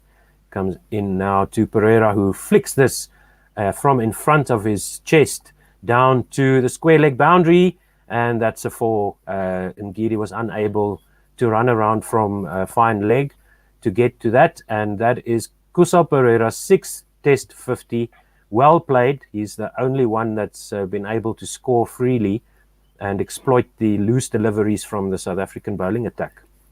That was indeed Kusal Pereira's 6th 50. It came at just about a runner ball. 53 of 55 balls. He's hit 10 fours, 22 runs off Luto himself, and is just looking so good indeed. He clearly loves batting against South Africa in South Africa. Sipamla in again over the wicket to Pereira. This one is blocked down into the pitch to mid-off where Bavuma runs around, and there's no run. 61 for 1 is the score. Pereira on 53. Yeah, he's not looking troubled at all. Coach Dave Midgley says he includes Laura Wolfart in this tweet, and he says, "Floating trophy for cover drives is an apt name. Looks like she is floating when she's playing the shot." Again, I'm going to ignore Ravi Reddy and Vincent Barnes and their coded messages for their conspiracy, whatever is going on. Sipamla onto the hips of Pereira, flicks this down to fine leg, and they go through for an easy single, 62 for 1. Sipamla has one ball left in his 6th over. And we hear from Anis Mohammed, who says, "Morning, everyone. Was wondering if you guys could compile your favorite commentary team from past to present. Who would it be? Besides yourselves, of course. mine would be Tony Greig, Trevor Quirk, and Michael Holding. Oh yes, Michael Holding is in there for me as well. And I go with. I'll think about it a little bit. Yeah, I So probably Pamela go with Richie comes Benno in. as well. Yes, Tiramane outside leg flicked to mid-on, and there's no run. 62 for 1 at the end of the 17th over. So I never heard a lot of Richie Benno, but I've heard the replays. I've watched replays of his commentary on the days when they showed the tests, especially during the lockdown here in South Africa. They had all those classic Ashes series matches on TV, which was quite interesting. Yeah. The problem is that radio commentary is completely different from TV commentary, and we perhaps shouldn't confuse the two, because we in radio have to ensure that there is no dead air, that there is no space left in it. We have to talk about everything and describe every ball. But TV commentary can be more a kind of where they just do brush strokes to fill out what the people are seeing anyway, if you know what I mean. Yeah, I mean, that's absolutely true. We'll let this ball go, and then I'll. Giddy continues, and this one is blocked. Check drive by Pereira out to mid-wicket, to deep mid-wicket, and they take a single as it's fielded just about where the one-day circle would be, 63 for 1. Tiramane on strike. It was actually slightly poor fielding from Temba Bavuma there. He sort of tumbled over the ball. We normally expect him to stop those. He got there and then just quite get his hands down to it. And I think it was Vean Mulder who came around to collect it. Absolutely. Yeah, Ravi, you're right over it. His hand went right over it. You're right. Yeah. Yes, Ravi. Ravi, you're quite right about the difference between TV and radio. And certainly the classic South African radio commentator that everyone always brings up in these conversations is Charles Fortune, who was, I think, last active in the late 80s. Around the wicket and quite wide outside off stump, Tiramane squeezes this out to point and just a point cover region for a single. 64 for 1 is the score now, 17.2 overs gone. Crazily, while I want to get back to your point, Simon, about Charles, what's his face? Fortune. South African Fortune. Sri Lanka have scored over 60 runs so far, and only one man has reached double figures. And it's not even an extras. Not even an extras. It's just this one man. Yeah, I mean, it's ridiculous. 64 for 1, and 55 of those are from Pereira. Ngidi, and here's more. Ngidi to Pereira wide outside off stump, and he carves this through the onside with the inside half of his bat, beating the fielders on the onside completely for another boundary. 68 for 1. So this one by Ngidi is coming round the wicket to the left-handers now, and just a wild swing again, trying to play that same slap shot back over the bowler's head or past the bowler, and bisects mid-wicket and mid-on. So nobody even got close to that. I would say good shot by Pereira, almost. Ngidi comes around the wicket again. Yeah. And this one is a cross-batted shot played by Pereira, and he didn't get an edge onto that. If he had anything on it, it would have been a toe end of the bat, because his bat was completely flat, trying to pull this from outside his off stump to the onside. No run. So this is one of those situations that if this comes off, he's going to be considered an absolute hero.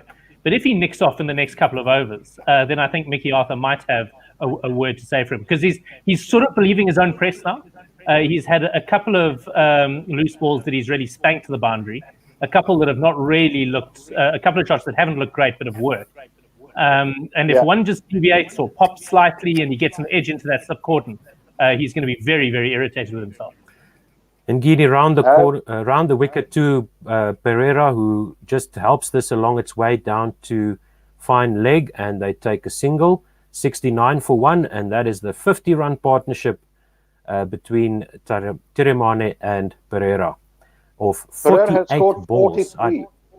Pereira has scored And we see 43 of those 50 runs. Of those runs, yeah, exactly right. Ravi Tiramane only contributing 7, and it's all Kusal Pereira at the moment. And so I would imagine Tiramane is just watching the show here and trying to get Pereira as much of the strike as possible. And the South African bowlers, once again, like we saw in the last test, just the consistency lacking a bit as far as I'm concerned. As Ngidi comes in again around the wicket to Tiramane, defends this into extra cover for no run. End of the over, 18 overs gone, 69 for 1. Ngidi is now in 3 overs conceded 23 runs. Yes, go for it. Yes, let's do tweets quickly. Diana Patterson tells us now the echo comes and goes, but is loudest and strongest now that Simon has joined. There was no echo with the last commentary team. So, Simon, it's you, I'm afraid. Thank you for the feedback. We do appreciate that, and we will do our best to sort those gremlins out. And we do appreciate everybody David who's listening. On his commentary team says it's Richie Beno, Barry Lamson, and Umpo Mutluani. To which that's Umpo, of course, that's a good one. The gift. Yeah, but we were supposed to talk about besides our commentary team, so Umpo is not eligible. Yeah, I mean, Umpo would certainly make my list. Yeah. Yeah, Umpo would be up there. And Vian Mulder has replaced Luto Sepamla. He comes over the wicket to Kusal Pereira, a bit fuller than the other bowlers on middle and off. Pereira fends this into mid-on, and there is no run. Treating Mulder with a bit more respect. Let's see if they try and go after him like they did in the first test. I think that was one of the reasons why Mulder was so successful, because he just kept it tight and he weathered the storm and got his reward at the end. So Mulder comes in again over the wicket to Kusal Pereira, and this one fended from outside off stump, a little bit shorter there, and out to mid-wicket for no run. The thing is, they probably Kusal Pereira now on 60 of 62. Yes. They probably think they can get after Mulder because he's so much slower than the other South African bowlers. Has to be, has to be in their thoughts, the speed. He's got 2 slips, a gully and a man at backward point on the boundary, and a man at point just in front of square where the one-day circle would be. Mulder now strays down the leg side, no contact with anything, and there is no run. There was a slight appeal for a catch down leg, but the DRS timer is running out. I don't think there was anything there. And 3 balls gone in Mulder's first over. I see there no Mulder's hair. I've seen Vian Mulder's hair. Does he have highlights?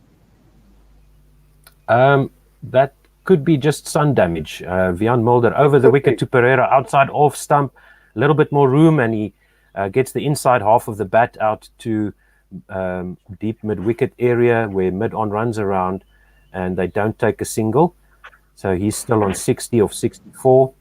Mulder yet to concede a run in his first over. 69 for 1 is Sri Lanka. Tiramani on the other end, 7 of 16. You get those highlights in your hair from being in the sun too much in this part of the world. Probably. If you have a darker blonde kind of hair. And we see that replay there. Mulder now into Pereira, blocks this outside off to point, to cover, and there's no run. One more to go in this Mulder over for a maiden. Thanks to Diana Patterson, Simon has got so self-conscious. He's left us for a while.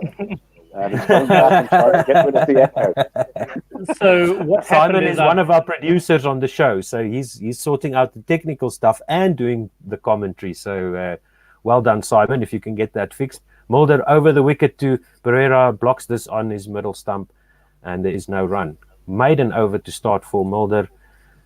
Nice tight lines there. Some of the wide stuff Pereira wasn't able to get hold of, or went straight to a fielder. So we'll wait and see if Mulder can follow this up and back this up.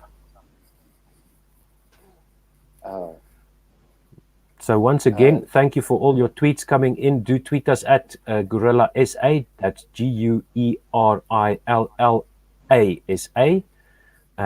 Our counterparts are broadcasting the Big Bash League if you want to follow that, but rather follow that on some website somewhere, and follow this real cricket that's being played here between Sri Lanka and South Africa.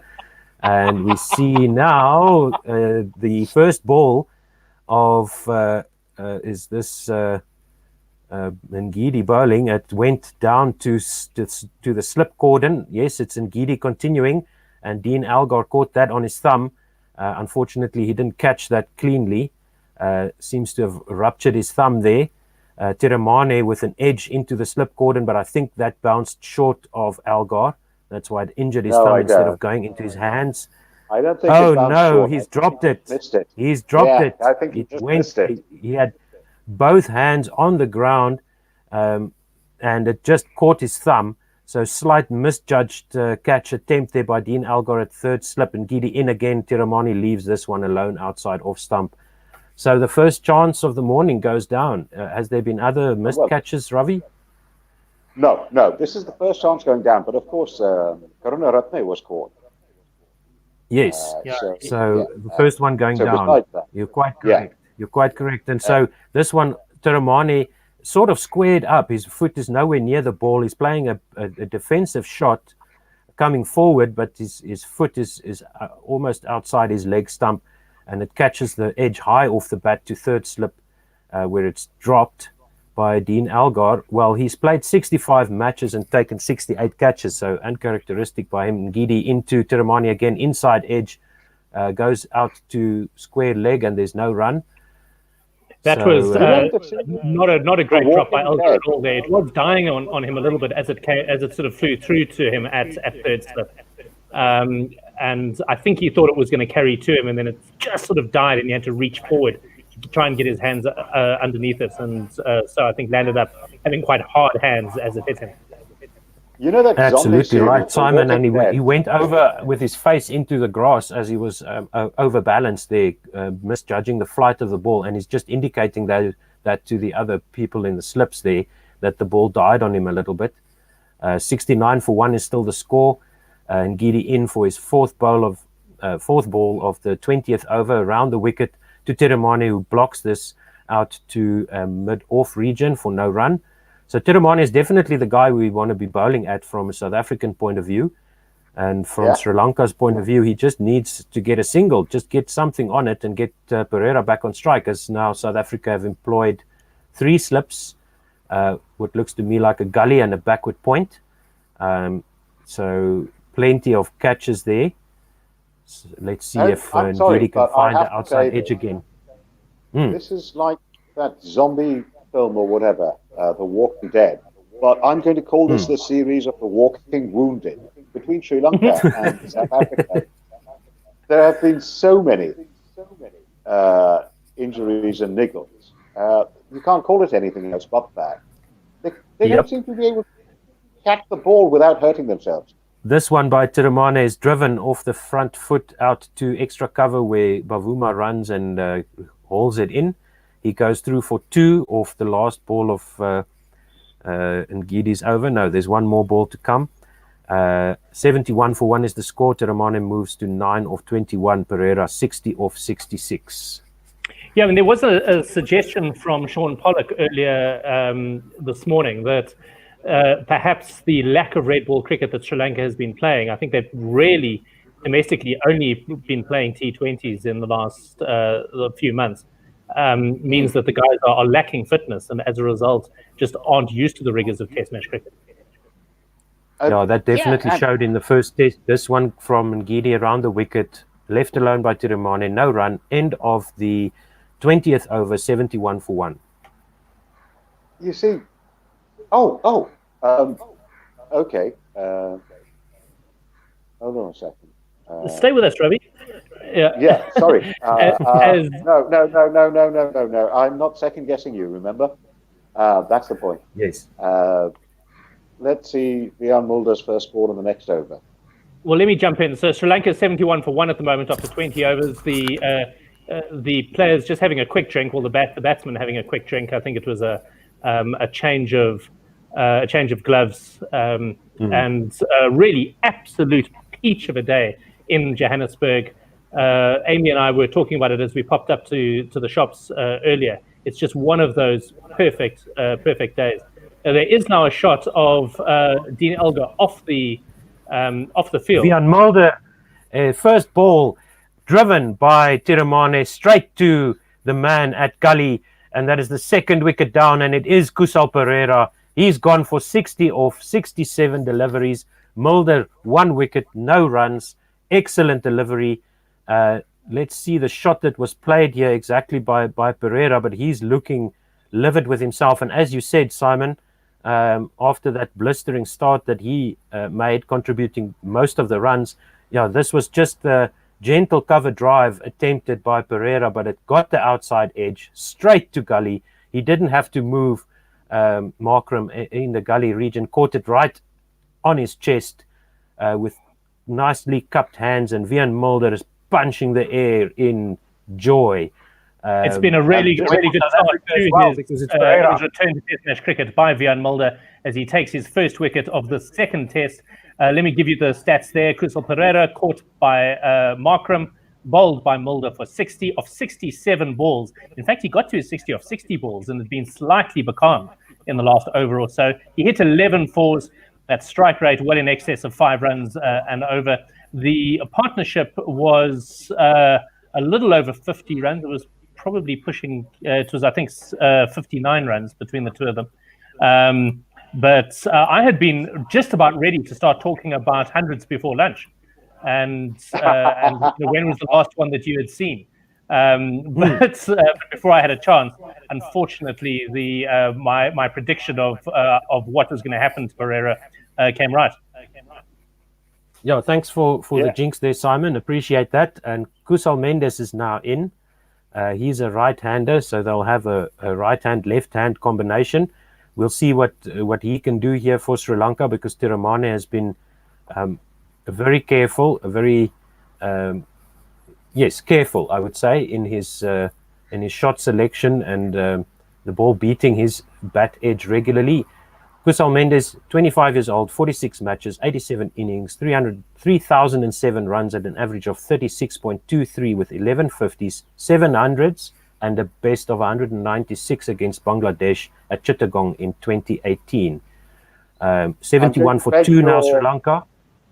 Favour for just 2 minutes while I nip off to get a drink. I'll be back. Sure.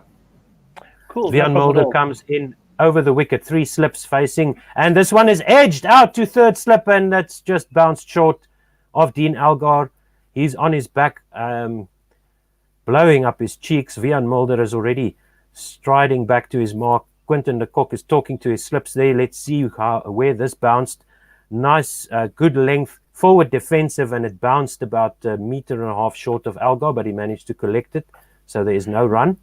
Yeah, that was far enough in front of Elgar that it really wasn't his fault. I don't think he couldn't reasonably have been standing close enough to have taken that. Yeah, Mendes' bat was nicely angled there. This one left alone outside off stump by Mendes on a 4th stump line, and there is no run. That was what saved Mendes there. He had his bat nicely angled down to the ground, so that the edges also tend to go into the ground rather than up into the air. And now some excitement here. You can see the slips talking to each other and gesturing to each other. Some energy there in the field for South Africa as Wiaan Mulder comes in again over the wicket to the right-handed Mendes on off stump, defended out to point, no run. Great bowling here by Mulder. Good tweets in from Anis Mohammed. Firstly, saying the Proteas need to thank you, meaning me, for the jinxing of which I did indeed do. Normally it was now that I wasn't able to who was it that I used to jinx all the time? It was Hashim Amla. Regularly getting Hash out and Bavuma. Yeah. Mulder over the wicket to Mendes, and this one is edged out to first slip, caught by Rassie van der Dussen. Mulder has got 2 wickets, no runs conceded. and he's only bowled 11 balls, 71 for 3, 2-wicket maiden so far from Vian Mulder. Mendes goes back without scoring, facing those 4 balls from Mulder after he got Kusal Pereira with his first delivery. This one swinging a little bit through the air and straightening off the pitch. Had to play it. It was on off stump, pitching middle and off, and would have hit or would have gone over middle. Could have left that on length if he was really brave and had his eye in, but he didn't. Played the forward defensive, got the edge through to Rassie van der Dussen, and that slip standing so far back seems to be the place to be, because he caught that on his knees. He was down on his knees, and it went straight to him. Comfortable catch in the end there from Rassie. Well, he made it look comfortable. Obviously, he's a good slip fielder. 71 for 3. Indeed, it's a tale of 2 kusals for Vian Mulder this morning. After 1.5 overs, he's now taken 2 wickets for no runs. That's, I'll give you the numbers.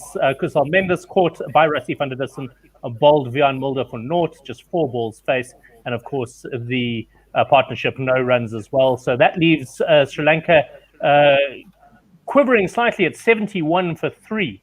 So already very much the Proteas session this morning. And if they lose another, then South Africa are going to be in the driving seat. The huge concern, of course, is that no one other than Kusal Pereira has even got into double figures. Kurunaratne was caught the cock, bowled Nortje for 2. Pereira scored 60. Mendes nothing. And Tiramane is there on 9. So as Minod Banuka comes to the crease, on his debut, this is a very, very tricky time for him to join us.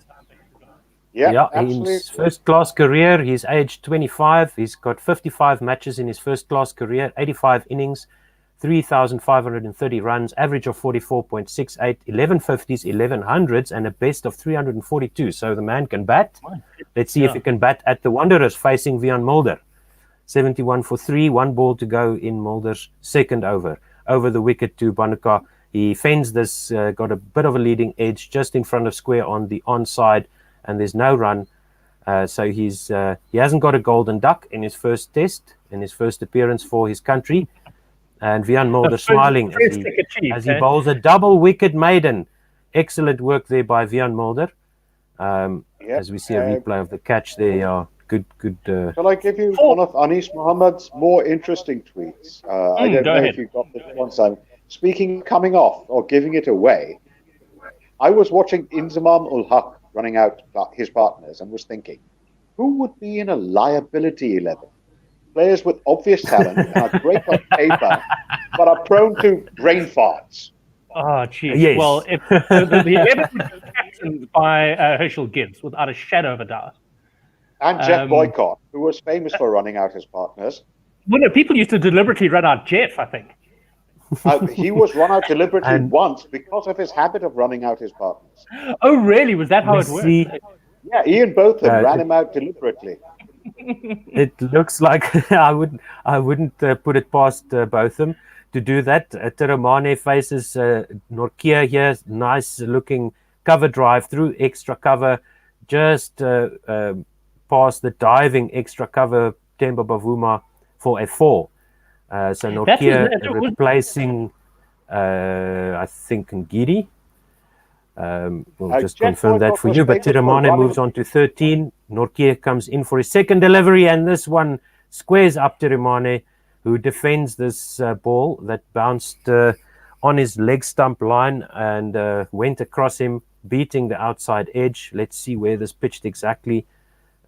He gets himself squared up there. His foot went too far across for that ball, pitching on leg.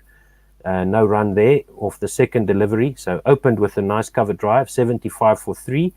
Tiramane now on 13 of 24. Banuka on debut, having faced 1 ball on naught. Nortje in again to Tiramane, who fends this off his leg stump to square leg, and there's no run. So, Simon, you couldn't get the jingles to work. The problem is that we could probably make a plan, and that would then tie me to the commentary feed for the entire 5 days. And unfortunately, I've got I've got work tomorrow, so I'll be in and out, during the course of the day. Right. So we are looking at it, but it was a problem with the Gorilla UK feed as well. Yeah. Nortje is in again, and this time Teremane stands up and plays a cut shot backward of square to the offside, and he gets another boundary. That was a seriously nicely good shot by under his eyes. Yeah, wide and short by Nortje. Played it nice and late under his eyes, and it went flying over whoever's there at backward point. That man at backward point is quite short in there, so nobody on that part of the boundary. And Nortje comes in again to Teremane, who plays this down into the ground and out to third slip, no run. 79 for 3 now. Yeah, that was a great cut shot by Teremane, standing up. Yeah. Finally, a bit of aggression coming in from Teremane, and he's now scored 8 runs off this over and beginning to take up the mantle from Kusal Pereira. What he mustn't do is have a rush of blood now and nick off. He and Banuka have to see Sri Lanka through to lunch. Sri Lanka now 79. They've only got a couple of overs. They've only got 2 overs or so left. So Nortje in again. This one is a better line and defended on middle and off by Teremane for no run.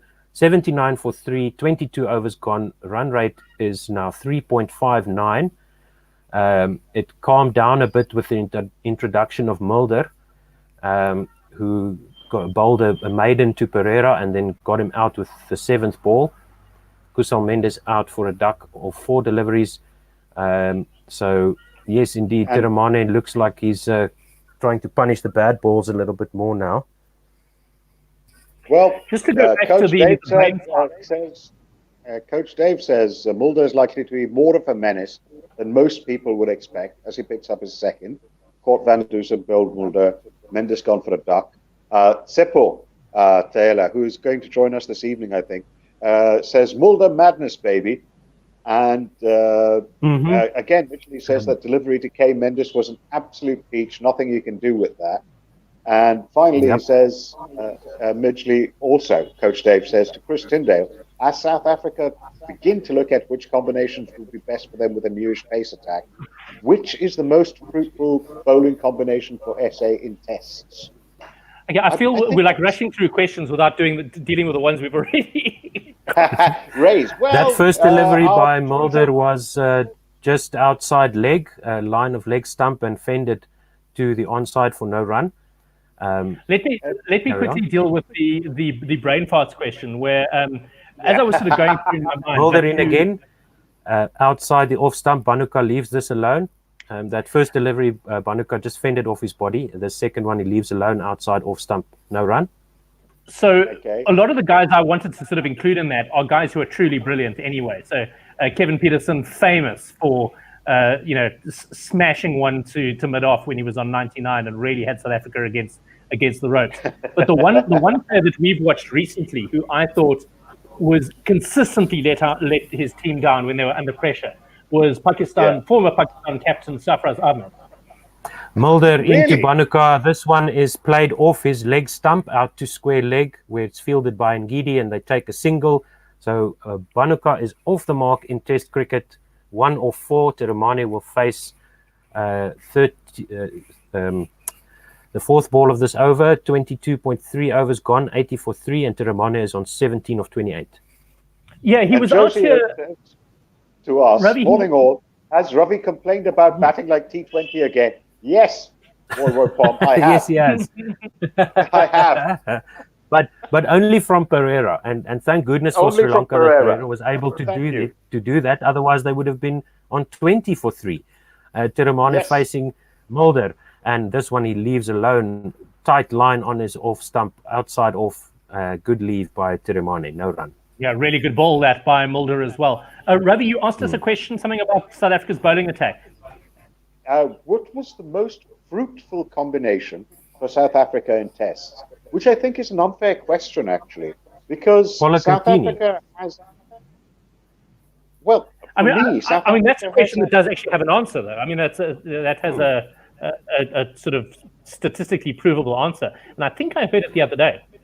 Mulder in again, and Edge goes to second slip. He's got his third wicket. It's 80 for 4.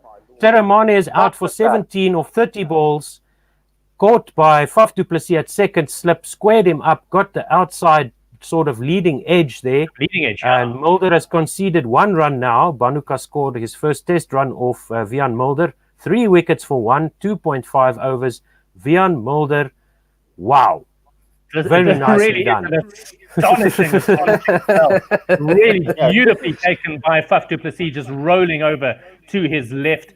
Let me give you the numbers there. Teramane was caught by Faf, bowled Wiaan for 17. Teramane faced 30 balls, which is actually, I thought he had actually faced more than that. It had just been such a Pereira show before that. And Sri Lanka now on 80 for 4 with a debutant at the crease, who's Banuka, who's on 1. We'll have to wait and see who's going to be joining him. But Wiaan Mulder, his figures at the moment, 2.5 overs, 2 maidens, 1 run, and 3 wickets. An astonishing start to his bowling in this test match. And he's absolutely deserved those figures. He's stayed in a beautiful channel just outside off stump, coming across at the left-handers and forcing them to play. And that one, if Teramane had missed that, there would have been a pretty good shout for LBW as well. So he's forcing these guys to play.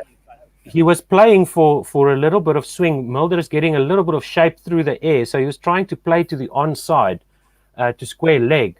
And it just caught the leading out edge and the back of his leading edge there and goes through to second slip. So Mulder managing to get some movement off the pitch as well, making that ball just bamboozle Teramane there. And after facing so many balls, he would have wanted to get a better eye in. Your Philander replacement, isn't he? Absolutely, yes. Is he? Yeah, slightly different sort of bowler, I think. Line and length, but line and length consistency. And slow. Nicola joins Banuka now at the wicket. 39 matches, 68 innings, 1,980 runs at an average of 30 point something. And Mulder is in again to him, to Niroshan Dikwela, who defends this outside off to the onside, and there's no run. Score is 80 runs for Sri Lanka, 4 wickets down. Wiaan Mulder, the destroyer of Sri Lanka in Johannesburg. This is his home turf. He knows this place well. He plays for the Lions, doesn't he?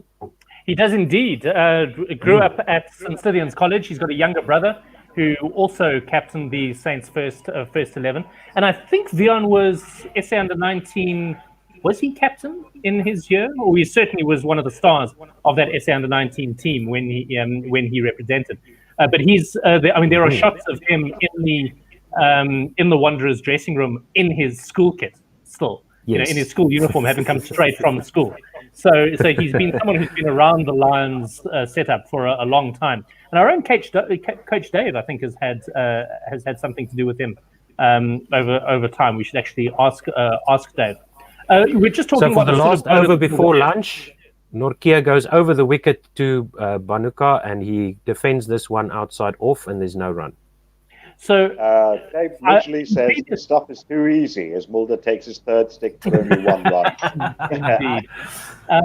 I see Mulder is actually hobbling a little bit. He's definitely not without pain. He says he's hurting in his ankle, on the inside of his right ankle, just showing Faf what the problem is, which is not ideal. We were talking about the sort of bowler that Wiaan Mulder is. He's certainly not like Vernon Philander. I'll complete this thought after this ball. Nortje over the wicket to Banuka, who defends this, gets inside half of the bat, back down the pitch. No run. Maybe he's telling Faf where he'd like to bowl the batsman. Possibly, yeah. No, he was hobbling a bit there. But Mulder reminds me, and this comes across slightly as an insult, but it's not meant to be. As the same sort of bowler that Jacques Kallis was towards the end of his career. So Jacques was much faster than Mulder at the same age. But the sort of low 130s, good solid line, hits the bat hard. That sort of bowler is very much what Kallis ended his career like, and that is what Wiaan Mulder looks like now. over the wicket, and this one is left alone to the keeper, no run. You're just overstating Mulder's pace. He was bowling at 125, 126. Yeah, so there you go. So yeah, he's not particularly quick. No. But about the same sort of pace, certainly, as you're quite right, as Vernon Philander. But exactly. I just get the sense that there's a different feel to Philander. Maybe he's just was a silkier bowler than Mulder, whereas Mulder does look all muscle. Nurkia over the wicket to Bhanuka, left alone again, no run. And I do worry that Mulder, I mean, we saw him bowl himself into the ground after about 10 overs. He was absolutely exhausted at Centurion, and already now he's hobbling, and he's only bowled 3 overs this morning. I worry that very, very muscly delivery of his is setting himself up for injury later on in his career. Well, not, we know he's been injured already, but it's going to be a continual problem. So was that his right ankle, you said, Simon? He was showing over the wicket, and Bhanuka plays this one past the diving backward point into the boundary for his first boundary of his career. 5 runs now for Bhanuka of 8. 84 for 4 is the score. 5 of 9 for Bhanuka. As we see a replay here, just a little bit too much room, a nice backward point drive there under his eyes. Outside half of the bat, played down into the ground, just in front of square for the backward point fielder, and nice shot here by Bhanuka. Yeah, he was showing Faf. He was indicating to Faf on Faf's right ankle where he was. Nortje over the wicket to Bhanuka, who edges this looping delivery. Rassie van der Dussen dances backwards, catches it above his head, and Bhanuka is out for 5 of 10. Nortje gets his second wicket of the match. 84 for 5 after 24 overs. That is lunch. That is the last ball of the 24th over. Bhanuka is absolutely disgusted with himself. He's shaking his head. He's looking up at the sky, distraught. Yes, upset. Yes, really silly shot by him. Last delivery before lunch. This one was at his. It was outside off stump, and he sort of tried to play that same shot that he just played to backward point, but he got the fainter edge, and Rassie van der Dussen jumps up into the air and catches it in front of his face with his hands cupped to the sky, and he throws the ball as he punches the air. You could say Minod Bhanuka, 5 of 10, caught van der Dussen at first slip, bowled Nortje. That was a gift to Nortje, because it makes his figures look a lot better. 84 for 5. Yeah, that was very, very poor by Bhanuka. It was a ball he absolutely should have left alone. But South Africa loving angling the ball across these left-handers. Ravi, do you want to just have a final word and say cheers to everyone? Because I think you won't be back after that. I want to say final word is simply that these last 15 minutes have made this South Africa's morning. Until then, it could have been gone either way. But then once Crystal Pereira was out, they've just started tumbling, haven't they, the wickets? 4 wickets in what, 20 minutes, 25 minutes? It's somewhere around there, yeah. Yeah, and it's Bjorn Mulder, of course, who's the man who's done it all, though Nortje took this last wicket. So well done, South Africa, and it seriously looks like this test is going to be like the last test, but even more so. As long as South Africa, on a hardening pitch, as Mpo tells us, is going to get a decent first innings score, I can't see anything. But I'm almost going to predict another innings defeat.